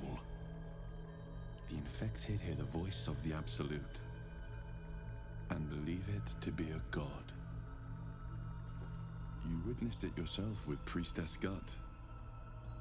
That is how the cult of the Absolute is spreading. The highest of their rank, the true souls, carry a tadpole just like yours. It is how they receive their orders. It is what makes them obey. When the order to transform is given, it will not be a matter of days. They will be mind flayers in an instant. Were it not for my protection, so would you.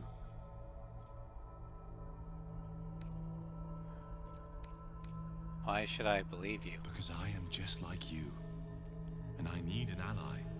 Just like you, I was infected with a mind flayer parasite. Just like you, I seek to be free of it. I've been trying to escape from this evil for a long time. Once, I almost succeeded. Now, through you, I've been given a new chance. You can go where I cannot, and I can protect you from that evil. If we work together, we may turn this around. Hells. They need me. I have to go. I like how big Dream Guardian is compared to Arella. He's like 2 heads taller than her and like double her weight. It's hilarious. What's going on over there? The power I used to protect you, I stole it from someone. They want it back. I will hold them off for as long as I can, but sooner or later I will be worn down. You must discover the source of the magic that controls the parasites before that happens. The cultists are gathering at Moonrise Towers. Use the powers your parasite gives you to convince them you are one of them. And when you find the source of their magic, destroy it. Go. Our freedom depends on it.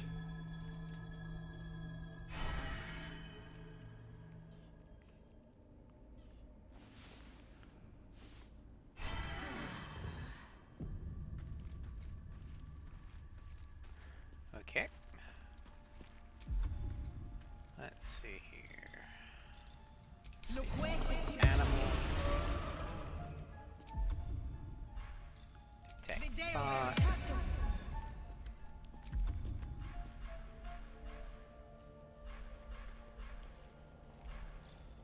Lightning resistance. My faith will guide me. Giant strength.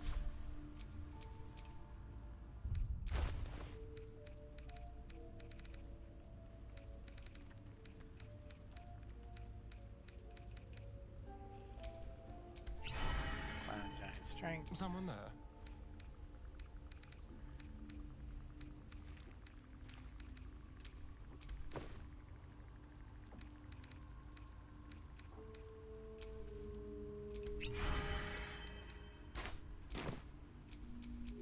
Looking ahead. All right. Let's move them out.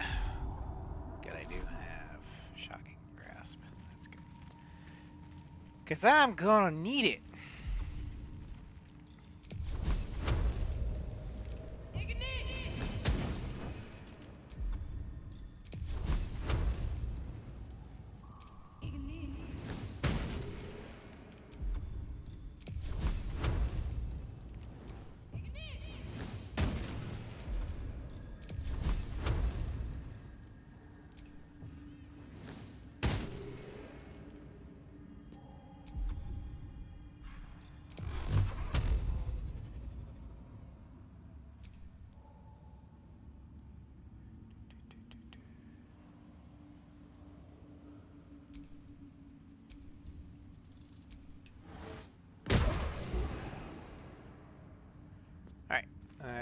down.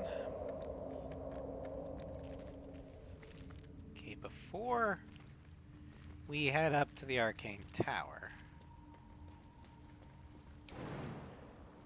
let's go say hi to the fishies.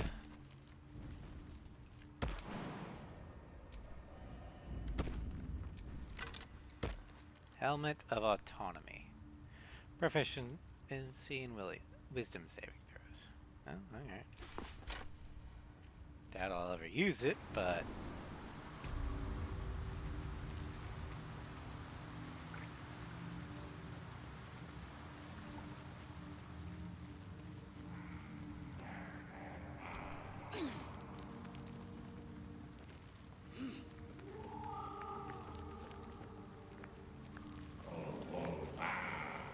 Our blood to fill your oceans, O blessed Boal. Our bones to build your temple in the deep. A wave of pure devotion washes over you, and with every surge, you feel a presence grow in response. Word, priest. Promises. Your god wants proof. Wants blood.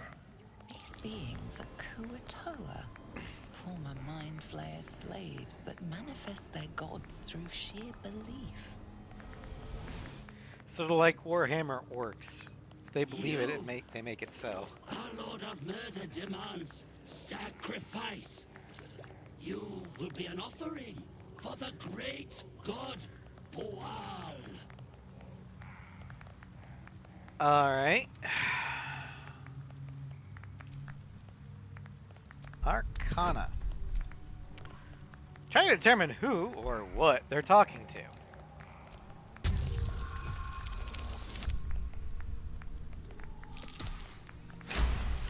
to. Just barely made it. This presence. The magic is not divine, but fey. And it is murderous. Well placed. Boal wants a sacrifice. Heal, hydrate. And rich.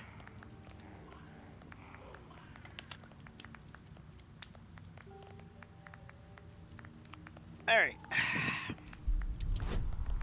Are your followers aware that you're just a rabid little fey creature?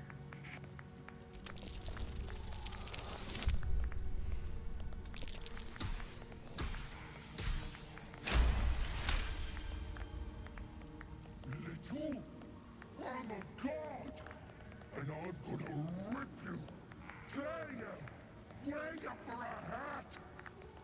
In the outburst of emotion, you feel the divine presence falter, then revert to its basic, cruel nature. Oh, you're just a little red cap.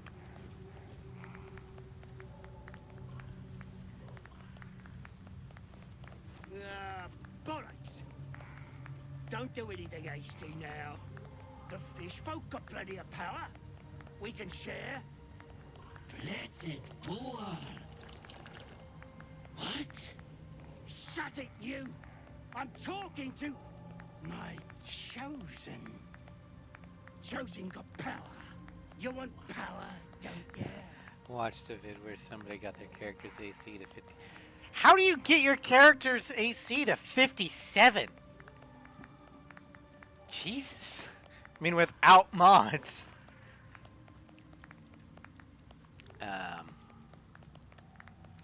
I won't let you enslave them any longer. Kiss my ass, then. This Lord of Murder likes doing his own dirty work. Kill! Kill for Boal! And that's how the fight started.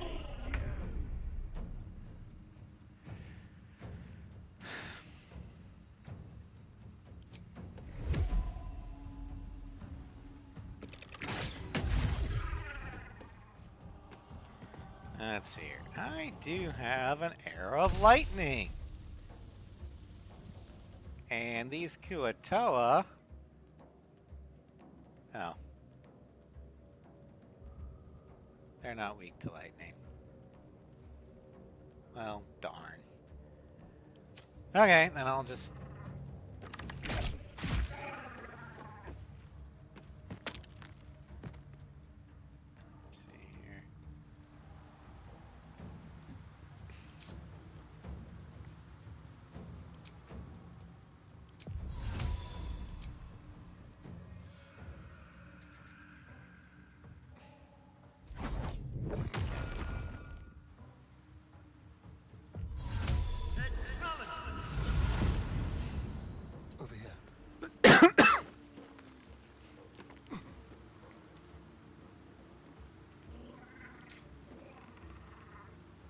Let's see here.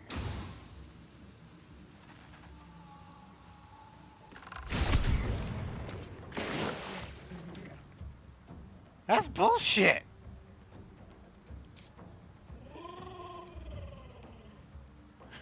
Okay. Well, still gonna bite you.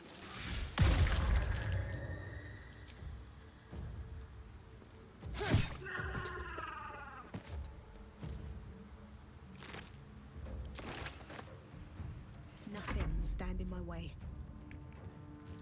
All right.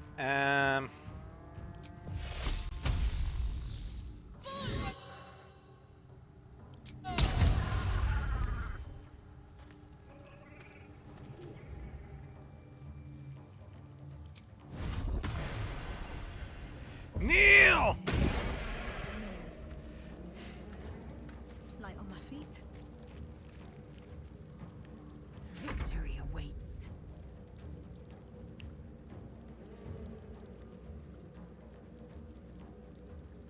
On the move.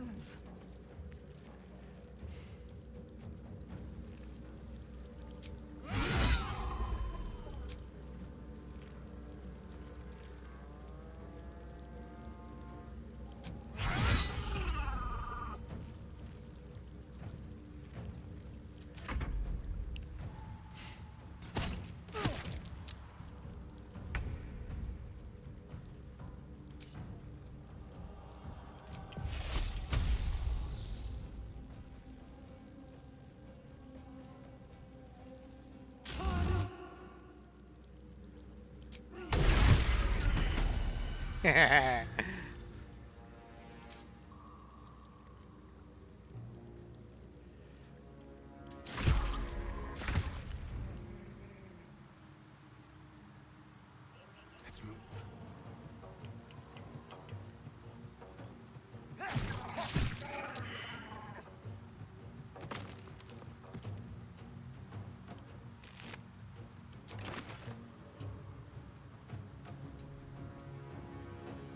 Never a dull moment.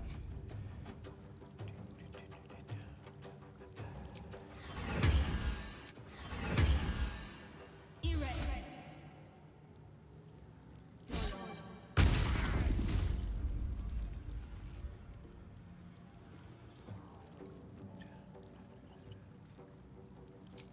I said kneel! I will ascend.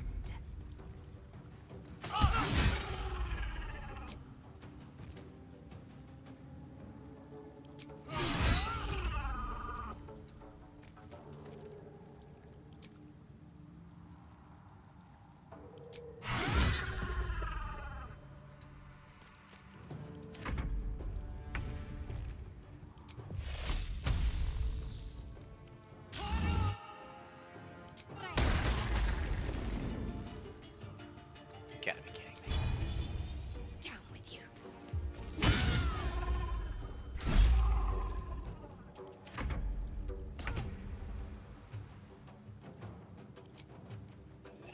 Sounds like fun.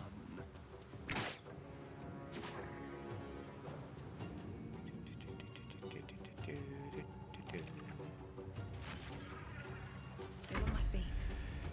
Alright, you want to tussle with the god of death? Fine. Power word kill.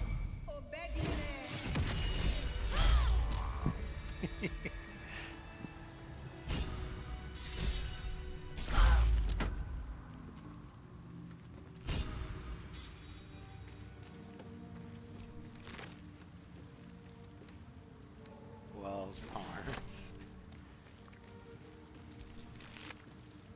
The sickle of Bual. And Bual himself has that, and that. Okay.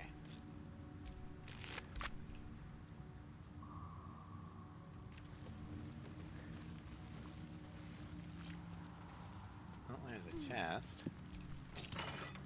A starfish.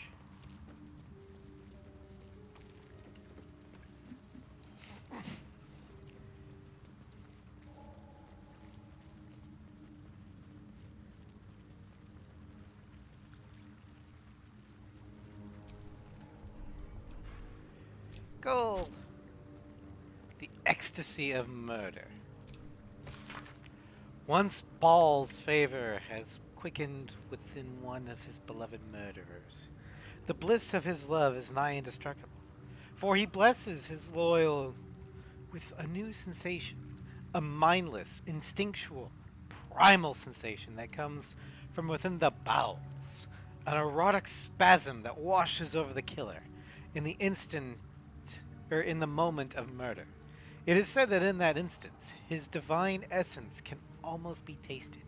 Forsake all of the hedonisms, acolytes, for nothing can compare. Use the true ecstasies of murder, or until the true ecstasies of murder wash over you, initiates. This scroll contains a prayer. You may say after every kill, calling for the Lord's disgrace to find its course in your body. Well, I think we know how the fish people got influenced.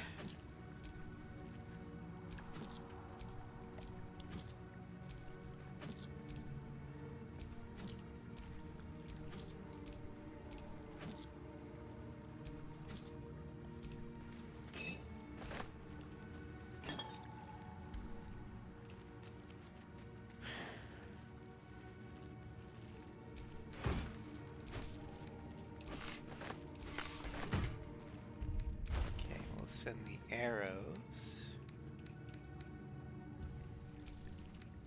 to Astarion.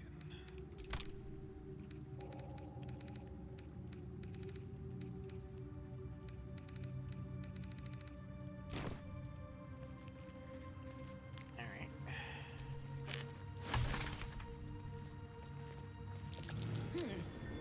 Dirt. What's that?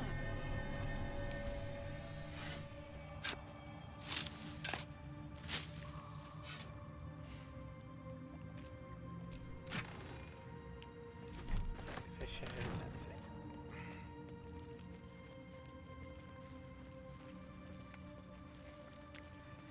All right, let's head back up to this.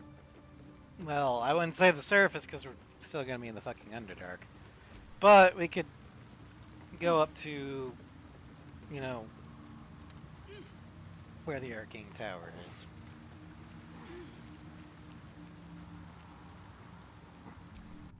Okay, here you go. Oh, you found it? Okay, plus 17 from armor, plus 6 from dex, plus 3 from shield, 1 from defense, fighter, 1 from evasive shoes, 1 from troubadour wonder, gloves, 1 from cloak protection, 1 from Baldurin's favor, the helmet, 1 from ring of protection, 1 from defender flail, 1 from shield of faith, 1 from warding bond, 1 from twilight, 2 from haste, 9 from 3 mirror images, 4 from defensive flourish, and 5 from shield spell. Jesus! Could he get hit ever? You know, I mean, and because he's got shield, he can't be hit by magic missile.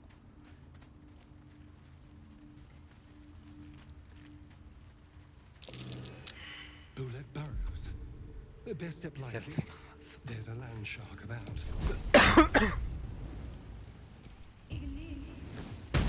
And I believe him. Half this drow's body is crushed.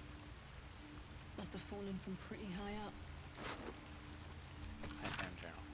One favor, one faithful servant. That is all I summoned. No more, no less than Malice Duendarin ever had, or indeed the mother of lust herself. Though, the Yelkol was quite a sight in all its forms. I read of its foul odor, but I also found it intoxicating, like rosewater. So it smashed a few artifacts, hissed at a master. The Archmage should have revered me for such a conjuring. Instead, he threatened me to He threatened to curse me, to make me a drider. Yet my time will come. Soon I will return to Menzoberranzan and Sorceress. Then the Archmage will worship me. I will be served. Highest hit in the game, the whole game, is a plus 16 from the red dragon at the end. Yeah. The only way to hit somebody with that high of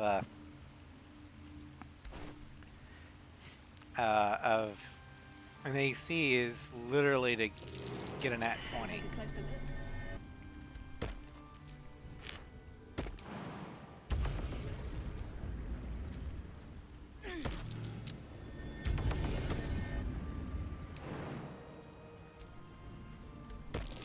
And the helm negates crits. Oh my god!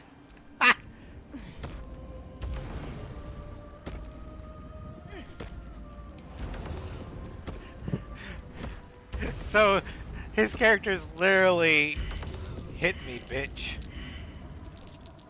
I wonder how long this went overlooked. Another illusion. Is anything real down here?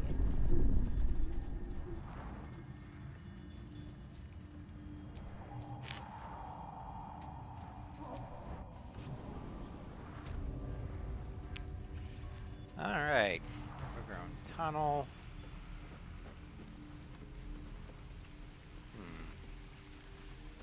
Well, there's a whole chicken. And a pork loin.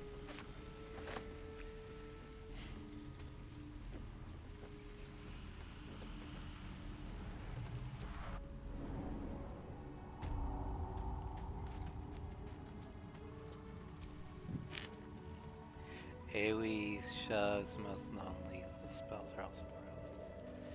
Yeah, AoEs are always a problem with the tanky builds. Because your AC does nothing for your saves.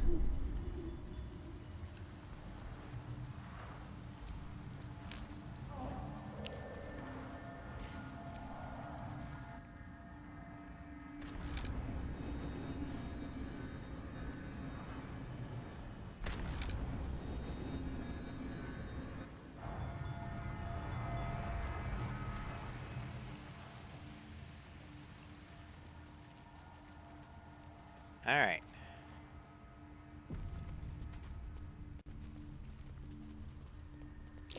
Burn marks.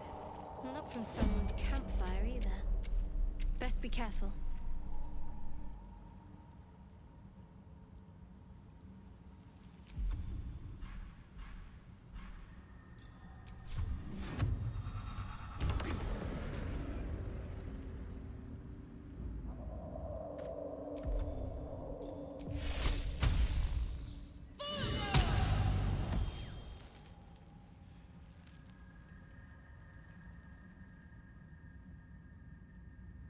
Moving ahead. What's next, I wonder? Onward. Ever onward.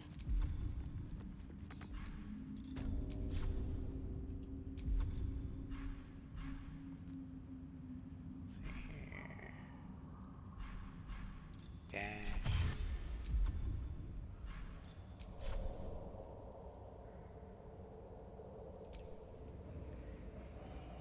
You get more die if you use energies while Ethel is alive. Oh. Yeah, I usually kill Ethel by this point.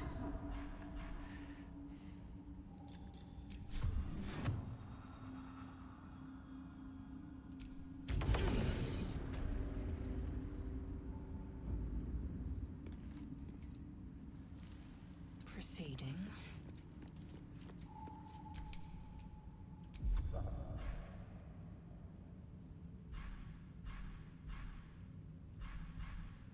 So you don't have flight. But you have 3 uses of dash. 4, technically.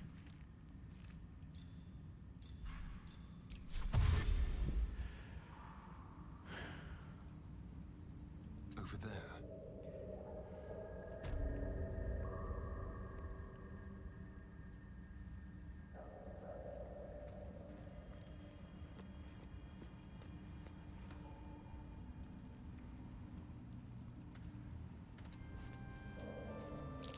That might be worth a look.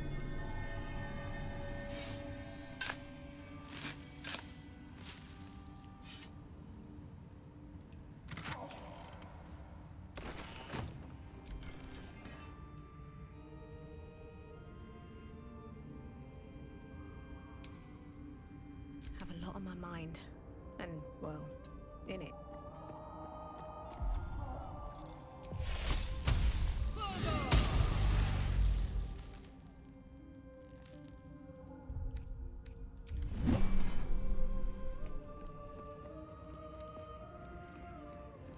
Alright.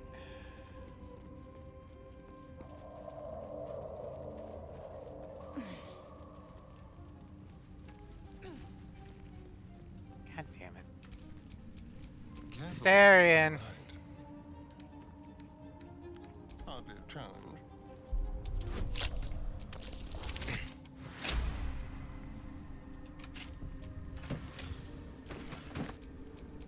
Let's move. Letter to you. Dearest you, I don't know if you're coming back, if you'll even read this message, but if you do come back, could you wait for me? I'll only be gone a few 10 days, but the thought of coming back to this empty tower with nothing but Bernard to fill these halls, I don't know how much longer I can take this. I miss you. I miss you so much. I can't shake the thought of how different things might have been if only I'd been less stubborn. Working on your lighting inventions, my magic, eating together, laughing at your stupid puns, waking up next to you. Despite everything, I still love you. So please, if you read this, can you wait? I'll be back. I won't be long. Forever yours, Lenore. A few sentences are penned below in a different hand. I waited. I waited until Tarshuk. I'll always wait for you. But you didn't come.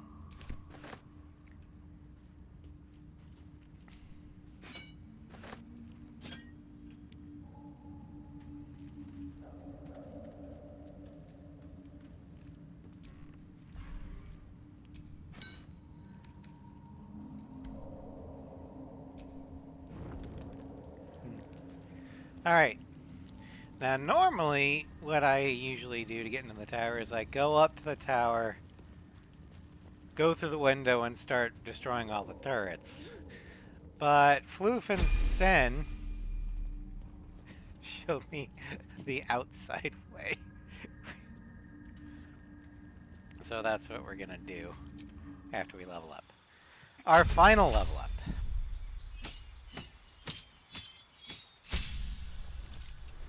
Fortunately, we'll never get 6th level spells, but that's okay. Gain another cantrip. Gain a spell, gain a... So our cantrip... Do mold... No. Do frostbite. Bone chill...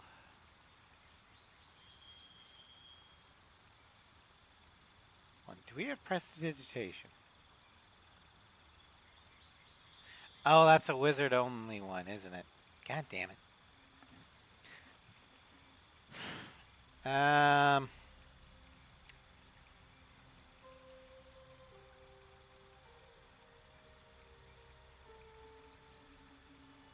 Let's do sword burst because it's force. Spells.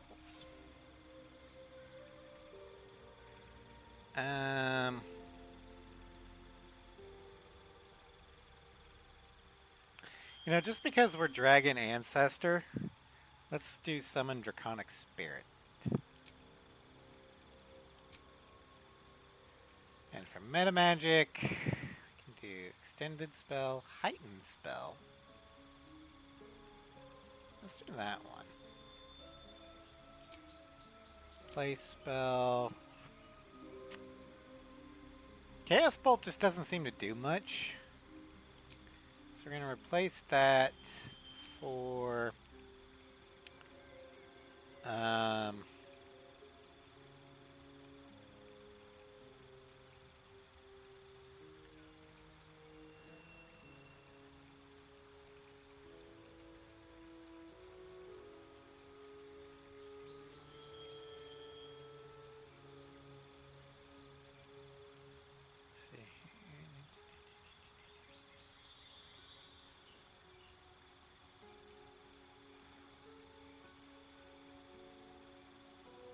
level 2 spell.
we'll just do Burning Hands.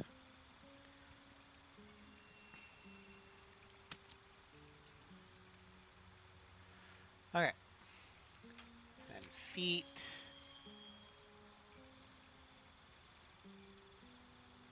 Let's see.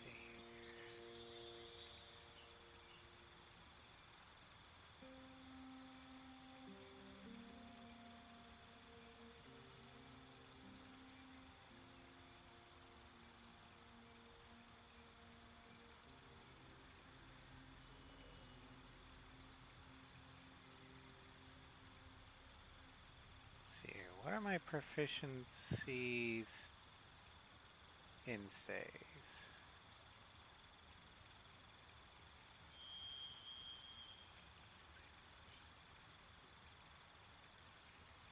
Okay. Let's do resilient dexterity.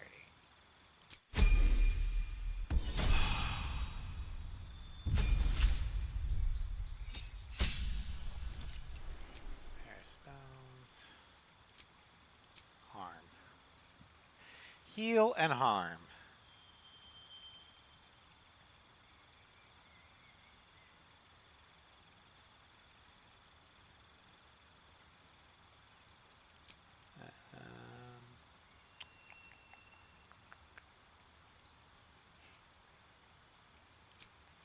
Healing. Okay.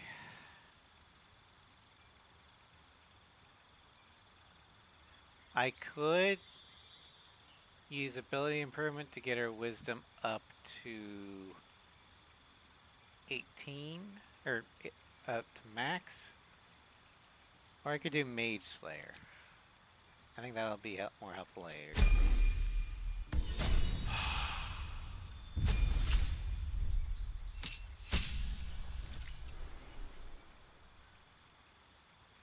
Yay, new spells. Level 3 spell slot. Okay, prepare spells. Let's just yoink all these. Okay, so you want Blinding Smite, Branding Smite, Searing Smite, Wrathful Smite, Thunderous Smite, Compelled Duel, Force Weapon, Remove Curse, Spirit Shroud, Lesser Restoration,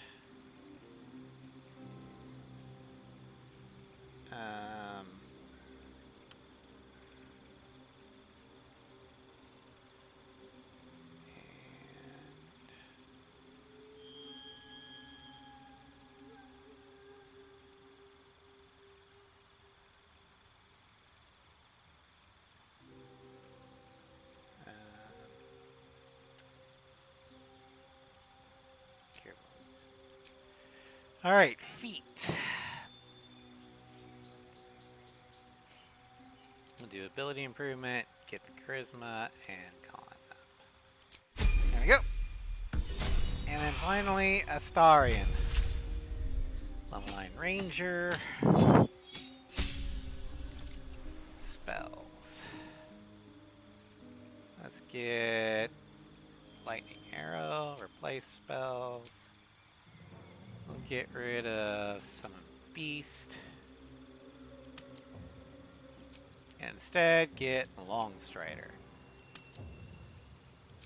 And feet.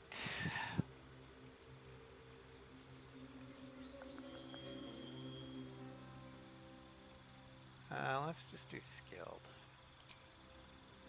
Let's give him proficiency right now. Let's go with that already.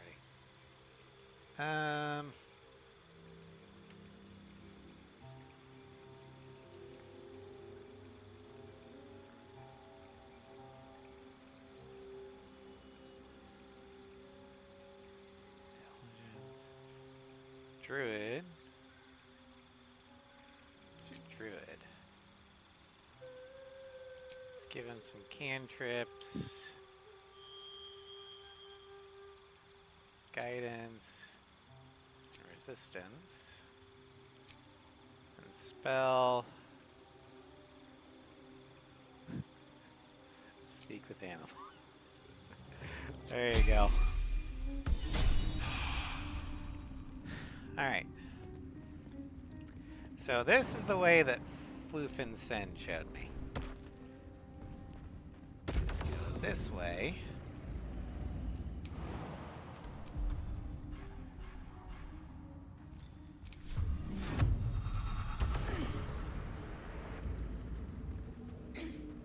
And you bypass pretty much all the tower's defenses.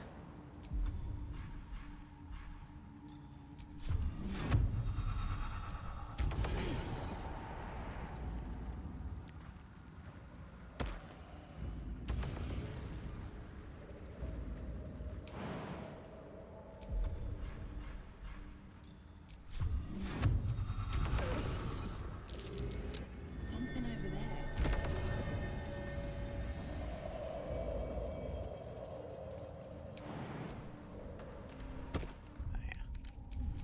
Also, now that we've finished the lightning resistant stuff, I'm gonna go ahead and drink this potion to give me another spell slot.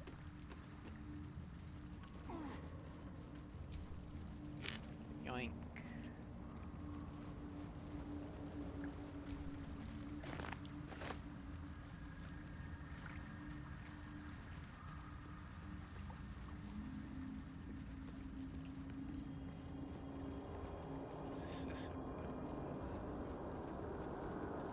Chill runs through you. The magic, the fire that burns within is fading. Draconic Bloodlink, call on your ancestor. You will not submit! The magic erupts, violent and powerful. It is snuffed out by the Susa flower, vanishing like embers in the wind. Something's wrong. Your manner betrays you. What curse has this plant wrought? It's the flower. My magic is gone. Then I shall make up for your shortcomings, as I have all along. You're as modest as you are warm, Lae'zel. Sarcasm. Magnificent. Now come and be heedful. The shadows are watching.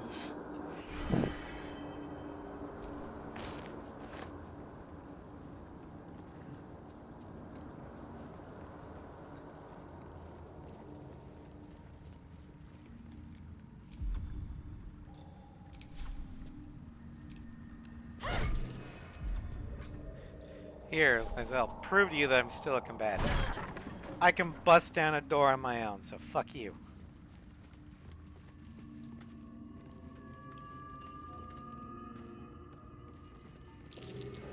Something over there.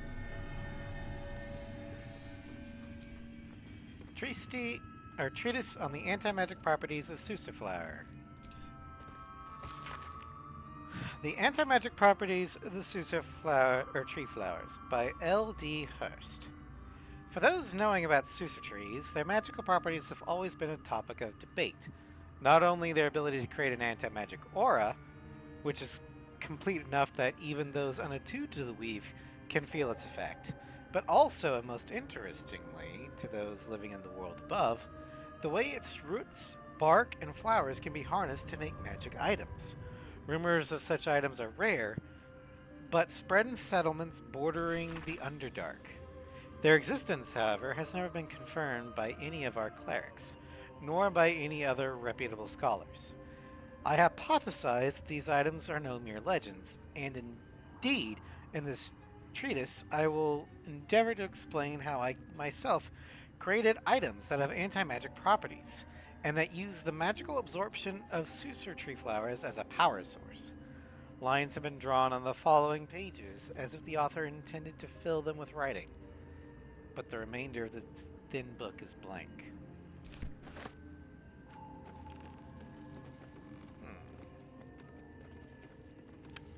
Power generator. Well,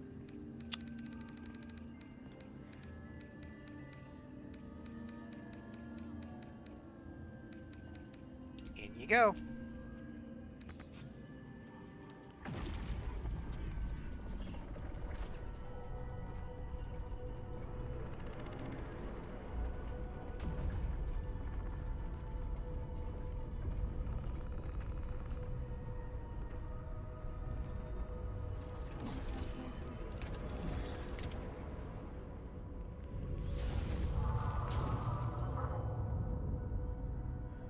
I think the power's on, guys.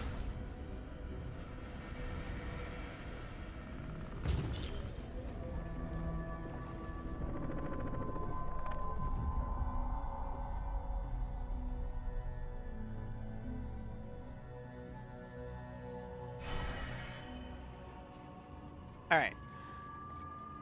Oh yeah, I forgot.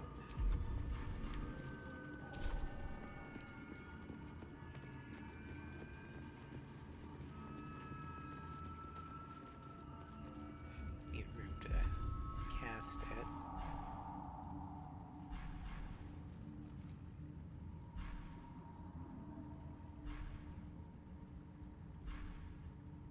There we go. Red dragon, blue dragon, green dragon, black dragon, or white dragon. We're going with red.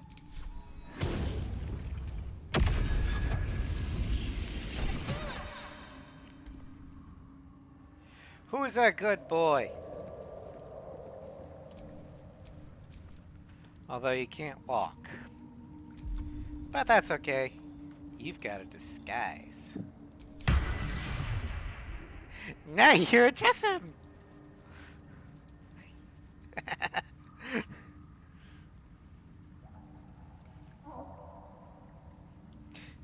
Is it me? I mean, if you want to be a red dragon disguised as a flying kitty. Are you who's a good boy? Yes, Floof, you're a good boy. You get scritches.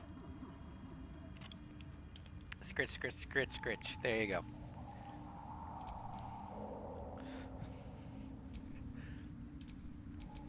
Still breathing, despite everything. Trust no one.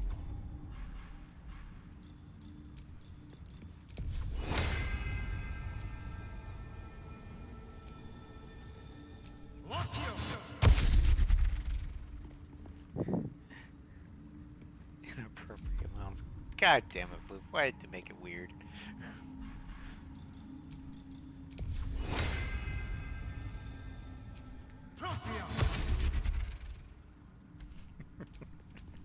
Let's get going.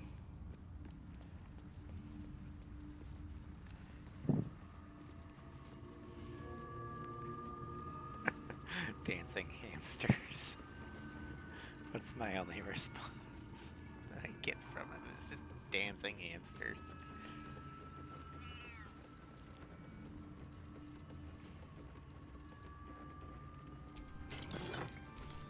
Uncovered mysteries.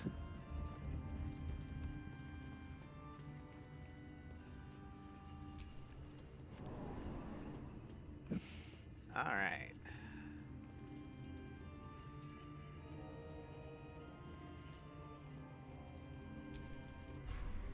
Timisk spores.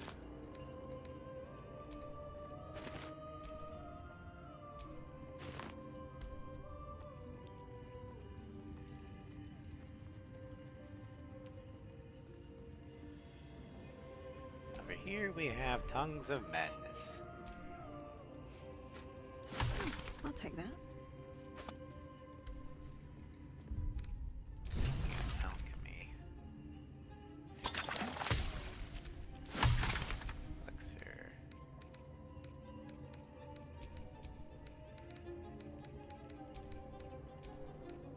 Fungal bamboozler. Coatings.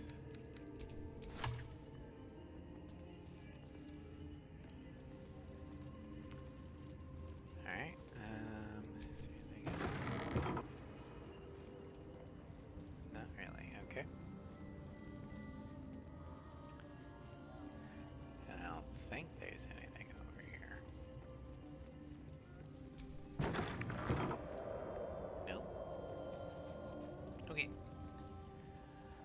we go.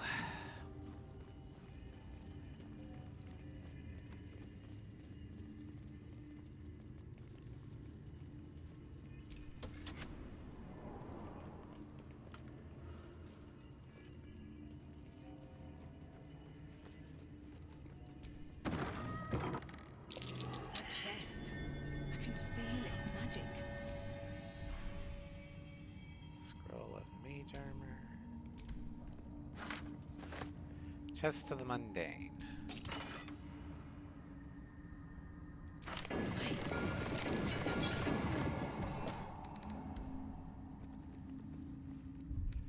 What do we get?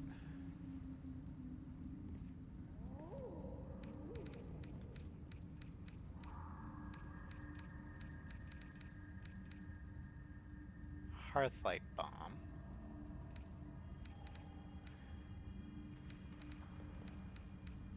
And a bunch of scrolls.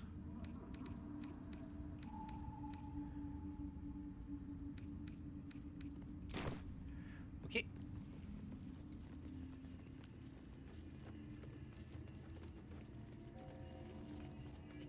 Up we go.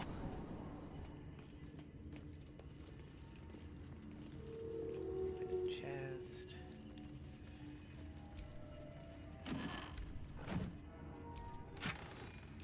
Golden onyx.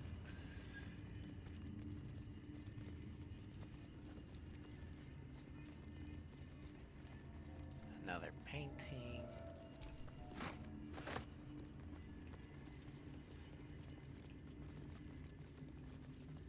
Wooden chest. Mage's friend.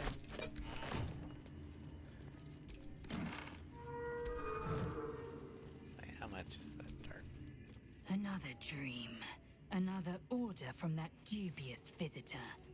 It announced that we will find the answers we seek in the absolute cultist's lair, and offered another generous gift. A persuasive creature. It tempts us with power, expresses its admiration, its adoration. Avert your eyes whenever it appears, and do not avail yourself of this new power, no matter how alluring. You've no idea what damage it could do to us, how far into illithid madness it could drag us. Well, I do think the dream figure was right. Follow the cultist, you find the source of our tadpoles. Yes, the one truth that fell out of its cankered lips. There will come a battle, but it will be one with swords, not mind games born of brainworms.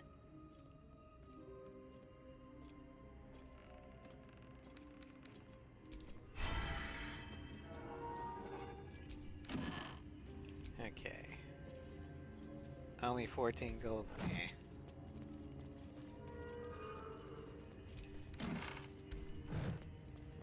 Button. Strange place for a button. Especially one that doesn't work.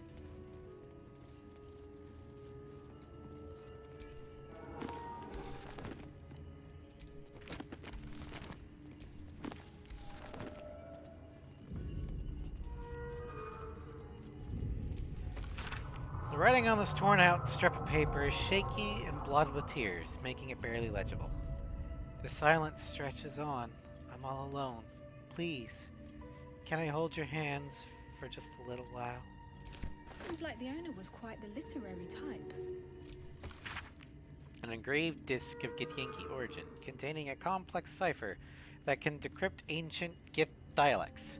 A useful discovery, if one should encounter such archaic writings.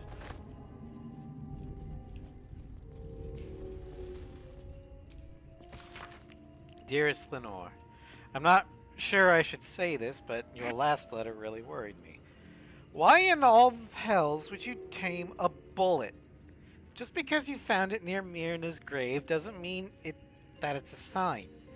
I'm really worried about you, Lenore. A bullet is not a pet. Using it as a guardian is one thing, but you sound quite taken by it. I know you don't want to come back before you finish your research, but if you're feeling lonely, you know my door is always open. Lots of lugs and hugs. Amarith. P.S. It really warms my heart to hear that you put the Autumnacurmicus flowers on Myrna's grave. I remember she liked to roll around in them, even though she'd always sneeze after. She was such a soft and loyal dog. I wish there was more I could do.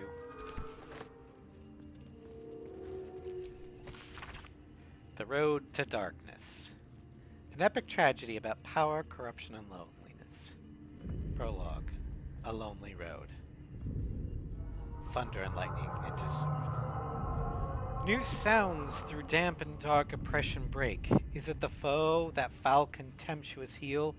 Or art thou friend, a rescue from my lonely wake?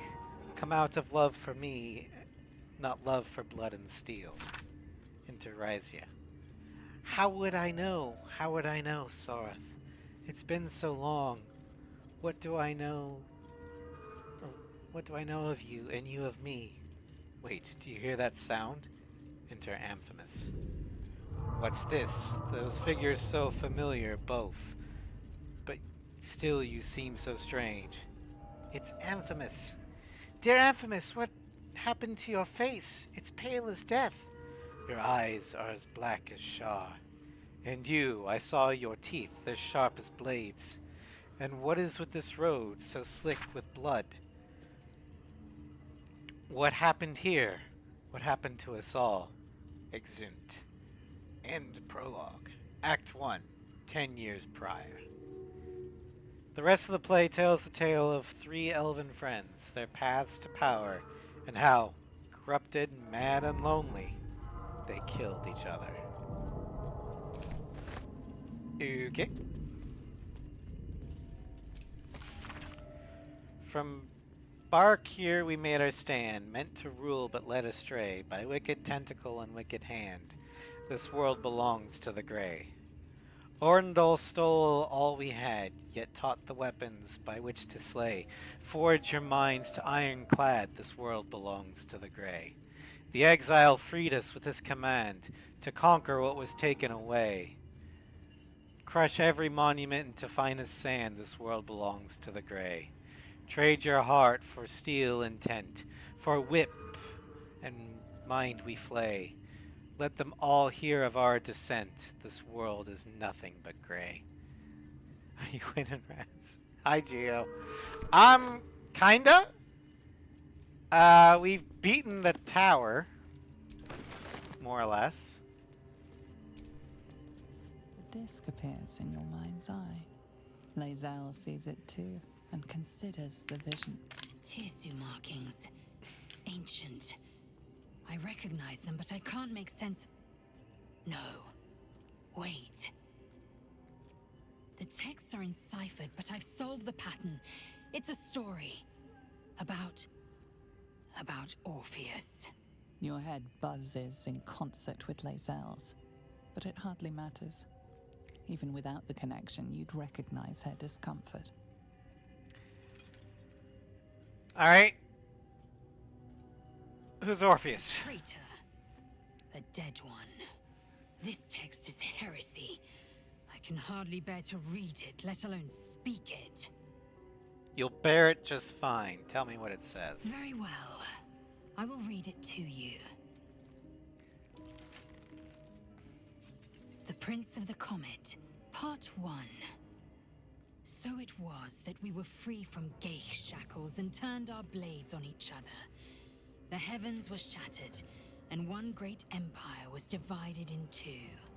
Gith traveled to the Hells to broker help for her people, her cause. Vlaakith would have you believe Mother Gith proclaimed her our queen. Lies. Gith made no such proclamation. Vlaakith seized the empire against the Mother's wishes. But Gith had nurtured a son, Orpheus, Prince of the Comet, the true heir. He knew Vlaakith's treachery. Orpheus rallied Gith's honor guard and declared the throne for himself. The War of the Comet had begun.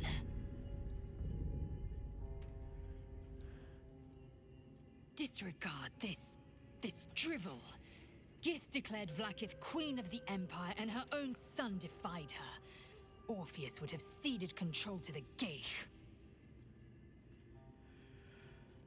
And if it's true, It sounds like Vlaak hath betrayed Kith and seized the throne. She did nothing of the sort. Thank your good fortunes I'm a tolerant woman, or I'd have sliced off a few toes for suggesting it. I've got regeneration. Or actually, Shadowheart can have regeneration. She just grown back.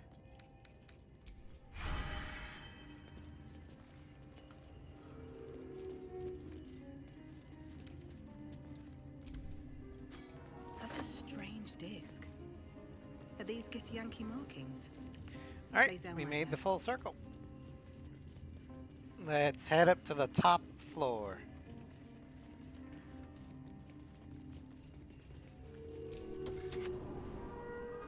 New sounds too dampened like a pressure break. Is it the foe? That foul, contemptuous heel? You know these words. They are from the opening stanza of a play you found in this very tower. Or art thou, friend, a rescue from my lonely wake? Come out of love for me, not love for blood and steel. Come on as if you feel, my lord, my liege.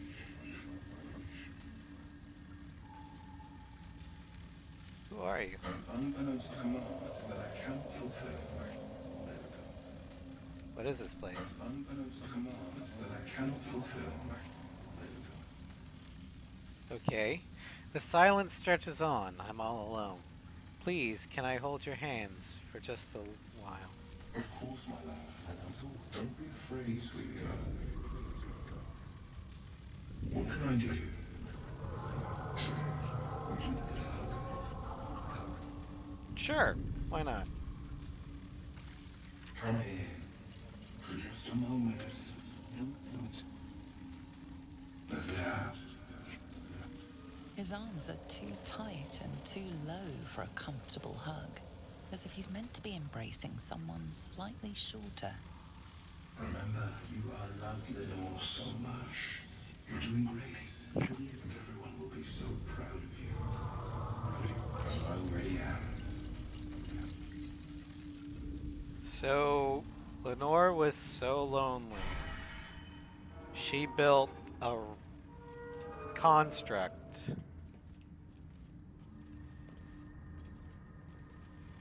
to give her hugs. Damn, that's depressing.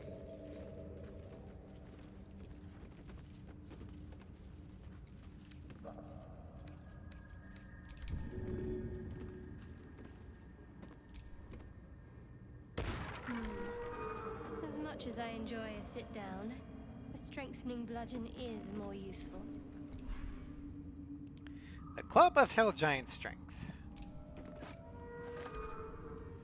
Alright.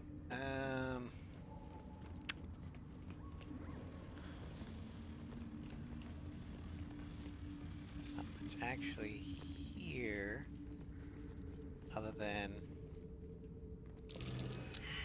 Come on. Oh, you've got to be kidding me. Staring! That might be worth a look. I wonder what that. Thank you. All right. What now? Like people can't perceive things at all. I had another visit. It gave me another gift, too. Just like it did the first time it appeared. Rather generous, if you ask me. To infiltrate the cult, we have to be discreet. Tapple can help us with that. And if that fails, then there's always killing them quietly. Now, was there anything else? No.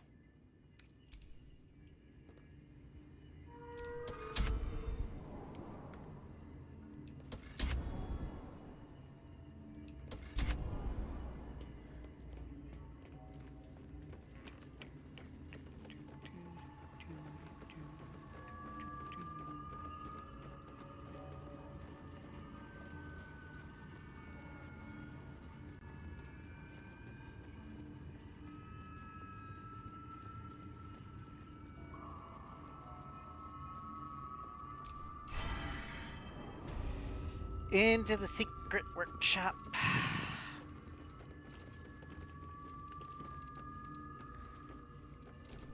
excavation of Elminster said Naloth was a wonder to behold when it floated in the Faerun sky.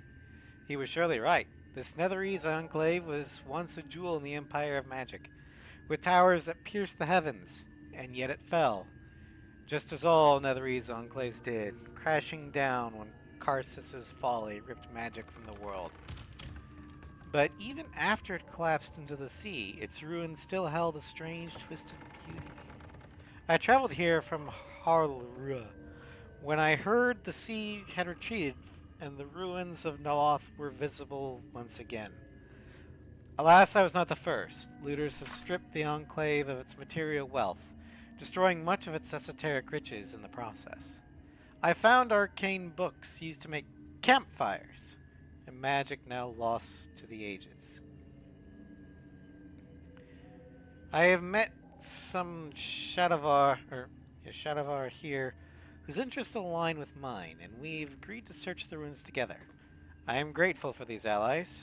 Their ruins are mostly filled with thick-skulled adventurers, but I cannot shake the feeling that someone is watching us, waiting to see what we uncover. The Staff of Arcane Blessing. Arella is now heavy. Okay.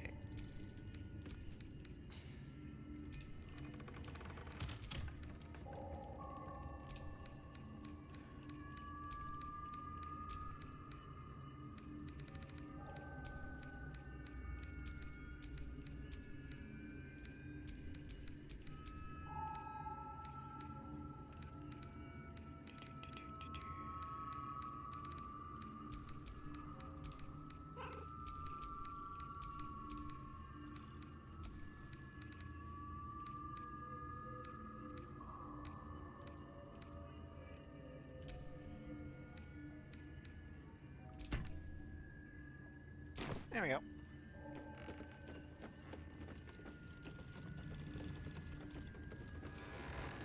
Tongue of Madness.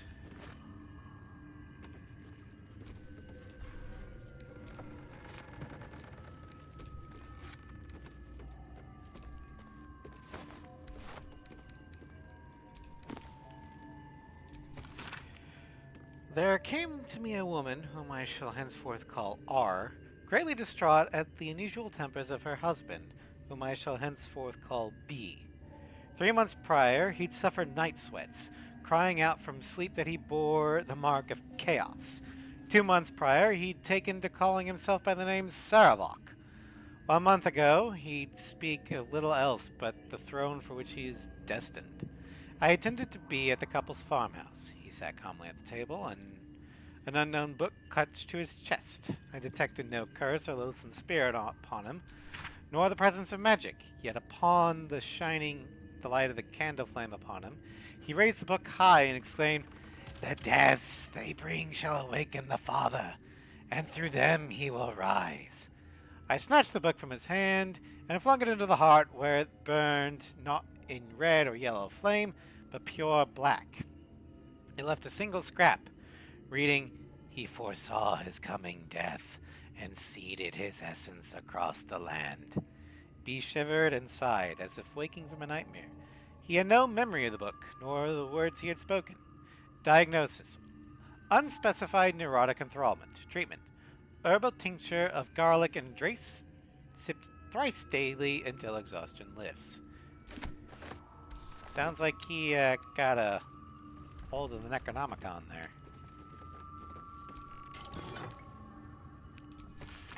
Criff's cursive fills the pages of the diary, detailing the daily struggles of the cleric of Mystra, studying magical properties of the Underdark. The last entry dates back about 10 years. To Alteric, 1481 DR. Who would have thought 3 years ago that I would start a diary? Not a research journal, but a real diary.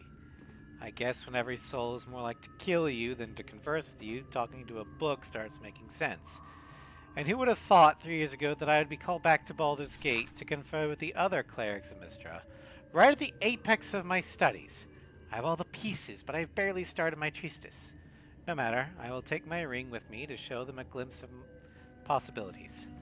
I will leave you, my dear book, here together with the rest of my research, waiting to be finished. I should be back before next chess. LDH. Yeah, apparently that didn't happen.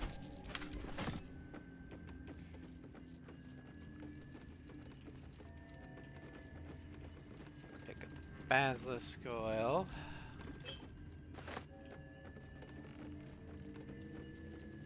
And then some more Timisk spores. Alright. Top floor.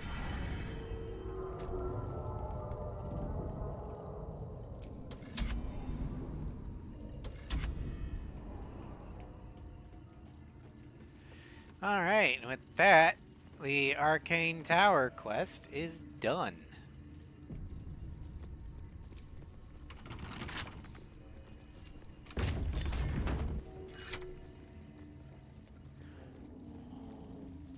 So we'll go ahead and head camp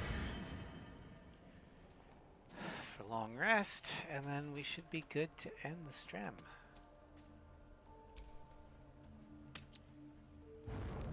You carry a Githyanki relic. I will have an explanation. Or your head. Walk away. Now. I won't warn you again. Relic? This is about that artifact, isn't it? That artifact is an heirloom of my people. Like when she spilled Githyanki blood in order to steal it. Probably. This cannot stand. Heirloom? Plunder from some conquered realm, more like. This artifact is the only thing keeping us from becoming slaves to our parasites. Be glad I have it.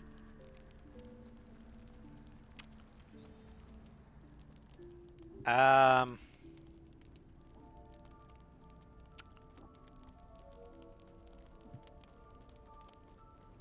agree with Shadowheart. The artifact is protecting us. We need it with us. You hear that, Lae'zel? It's called common sense.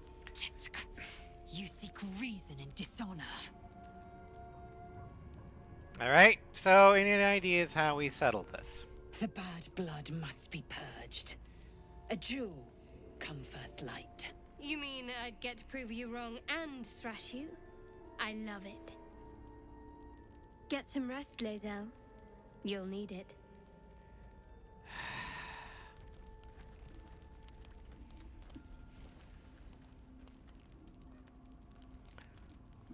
You had every chance to look the other way. But here we are. You chose this. Spare me the justifications, coward. If anyone asks, I'll say you were transforming.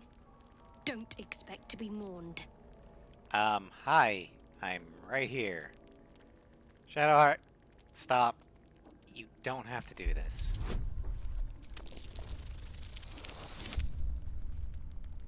I'm glad I'm proficient in persuasion. She's a liability. It's the artifact we need, not her. Let me up, and I'll show you.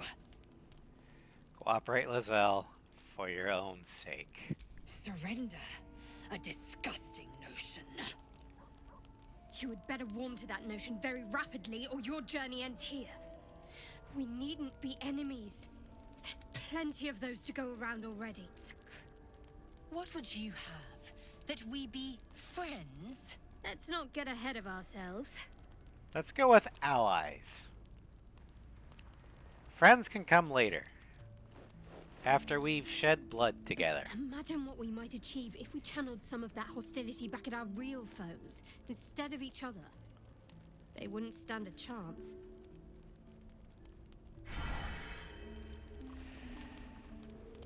Okay. You alright? Speak. About your quarrel, Shadowheart. It is over where I am concerned. That's a relief. We won't survive this if we don't stand together. It is through conflict that we strengthen our bonds. Yet I do not recommend Shadowheart seek it again. The next resolution may not end in her favor. Okay, some makeup.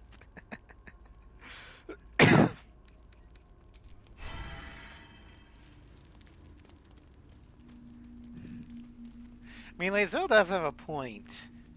What do you get up to all day without us, You can develop a deeper bond with people after you fight with them and then resolve your issues. It can also destroy the relationship, so be careful, but, you know. Huh. So, that's what people mean when they talk about butterflies in their stomach. Did you want something? Your wound is causing you too much pain, Shadhard. There must be a way to heal it. Pain is the gauntlet that all who love Lady Shah must endure. Only her embrace can truly heal me. To try and salve myself would do nothing but shame me in the Night Singer's eyes.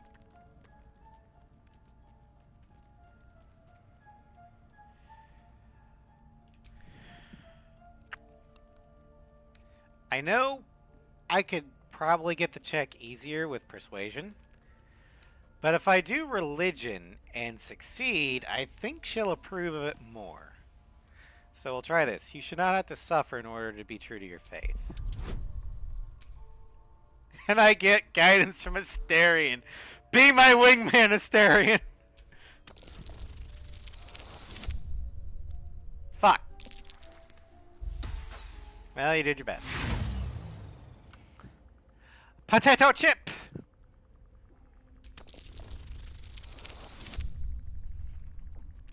Skill issue, bruh. God damn it, Floof.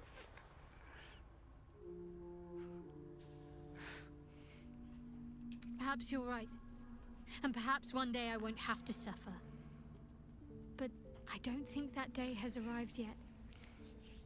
Lady Shah will ease my pain when she wishes to. I want to talk about what happened with Lazelle. We aren't dear friends now, if that's what you're asking.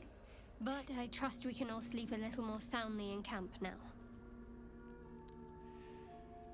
That's good. I'd rather keep things friendly between all of us. You have an interesting definition of friendly, but yes. Alright, let's go ahead and go to bed. The other one's trying to kill each other.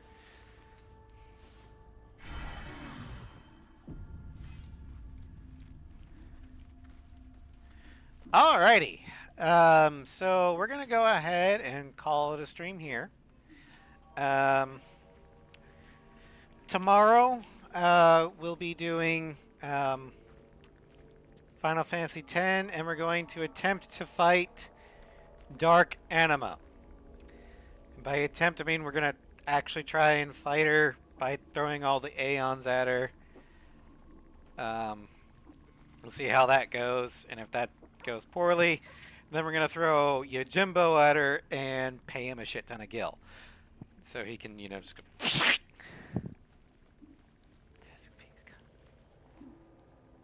What?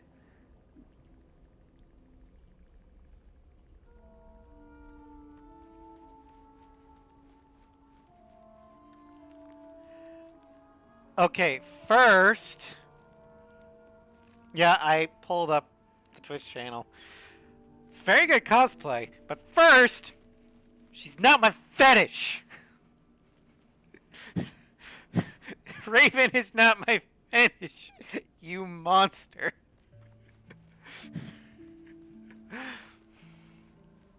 Anyway, then Wednesday, the Floof crew and I are going to go to Hell and perform a heist on the House of Hope. Raven is my anti-drug. Okay, I'll accept that. We're going to spring a heist in the House of Hope. Probably piss off Raphael. Although, I think we're going to let Floof get his last romantic scene. Specifically so he can say something to Raphael. And Floof's gonna make a bomb. On Thursday, in the A6 aircraft showcase, we're going to look at the Hornets and the Viper Zeros. Friday, we're going to begin Arkham Asylum.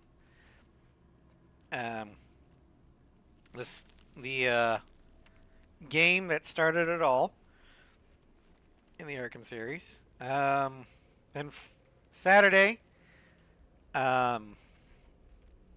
in the Adventures of Arella, we're going to return to the Myconid village. Pick up another Myconid. Possibly rescue somebody from Bibber stuff. He'll hydrate. Bibber bangs. Get some Suser bark. And then cleanse the rot, as so it were. And then next week, Sunday, in the Insanity of Victor Shepard. I got the Hail Hydrate and Stretch.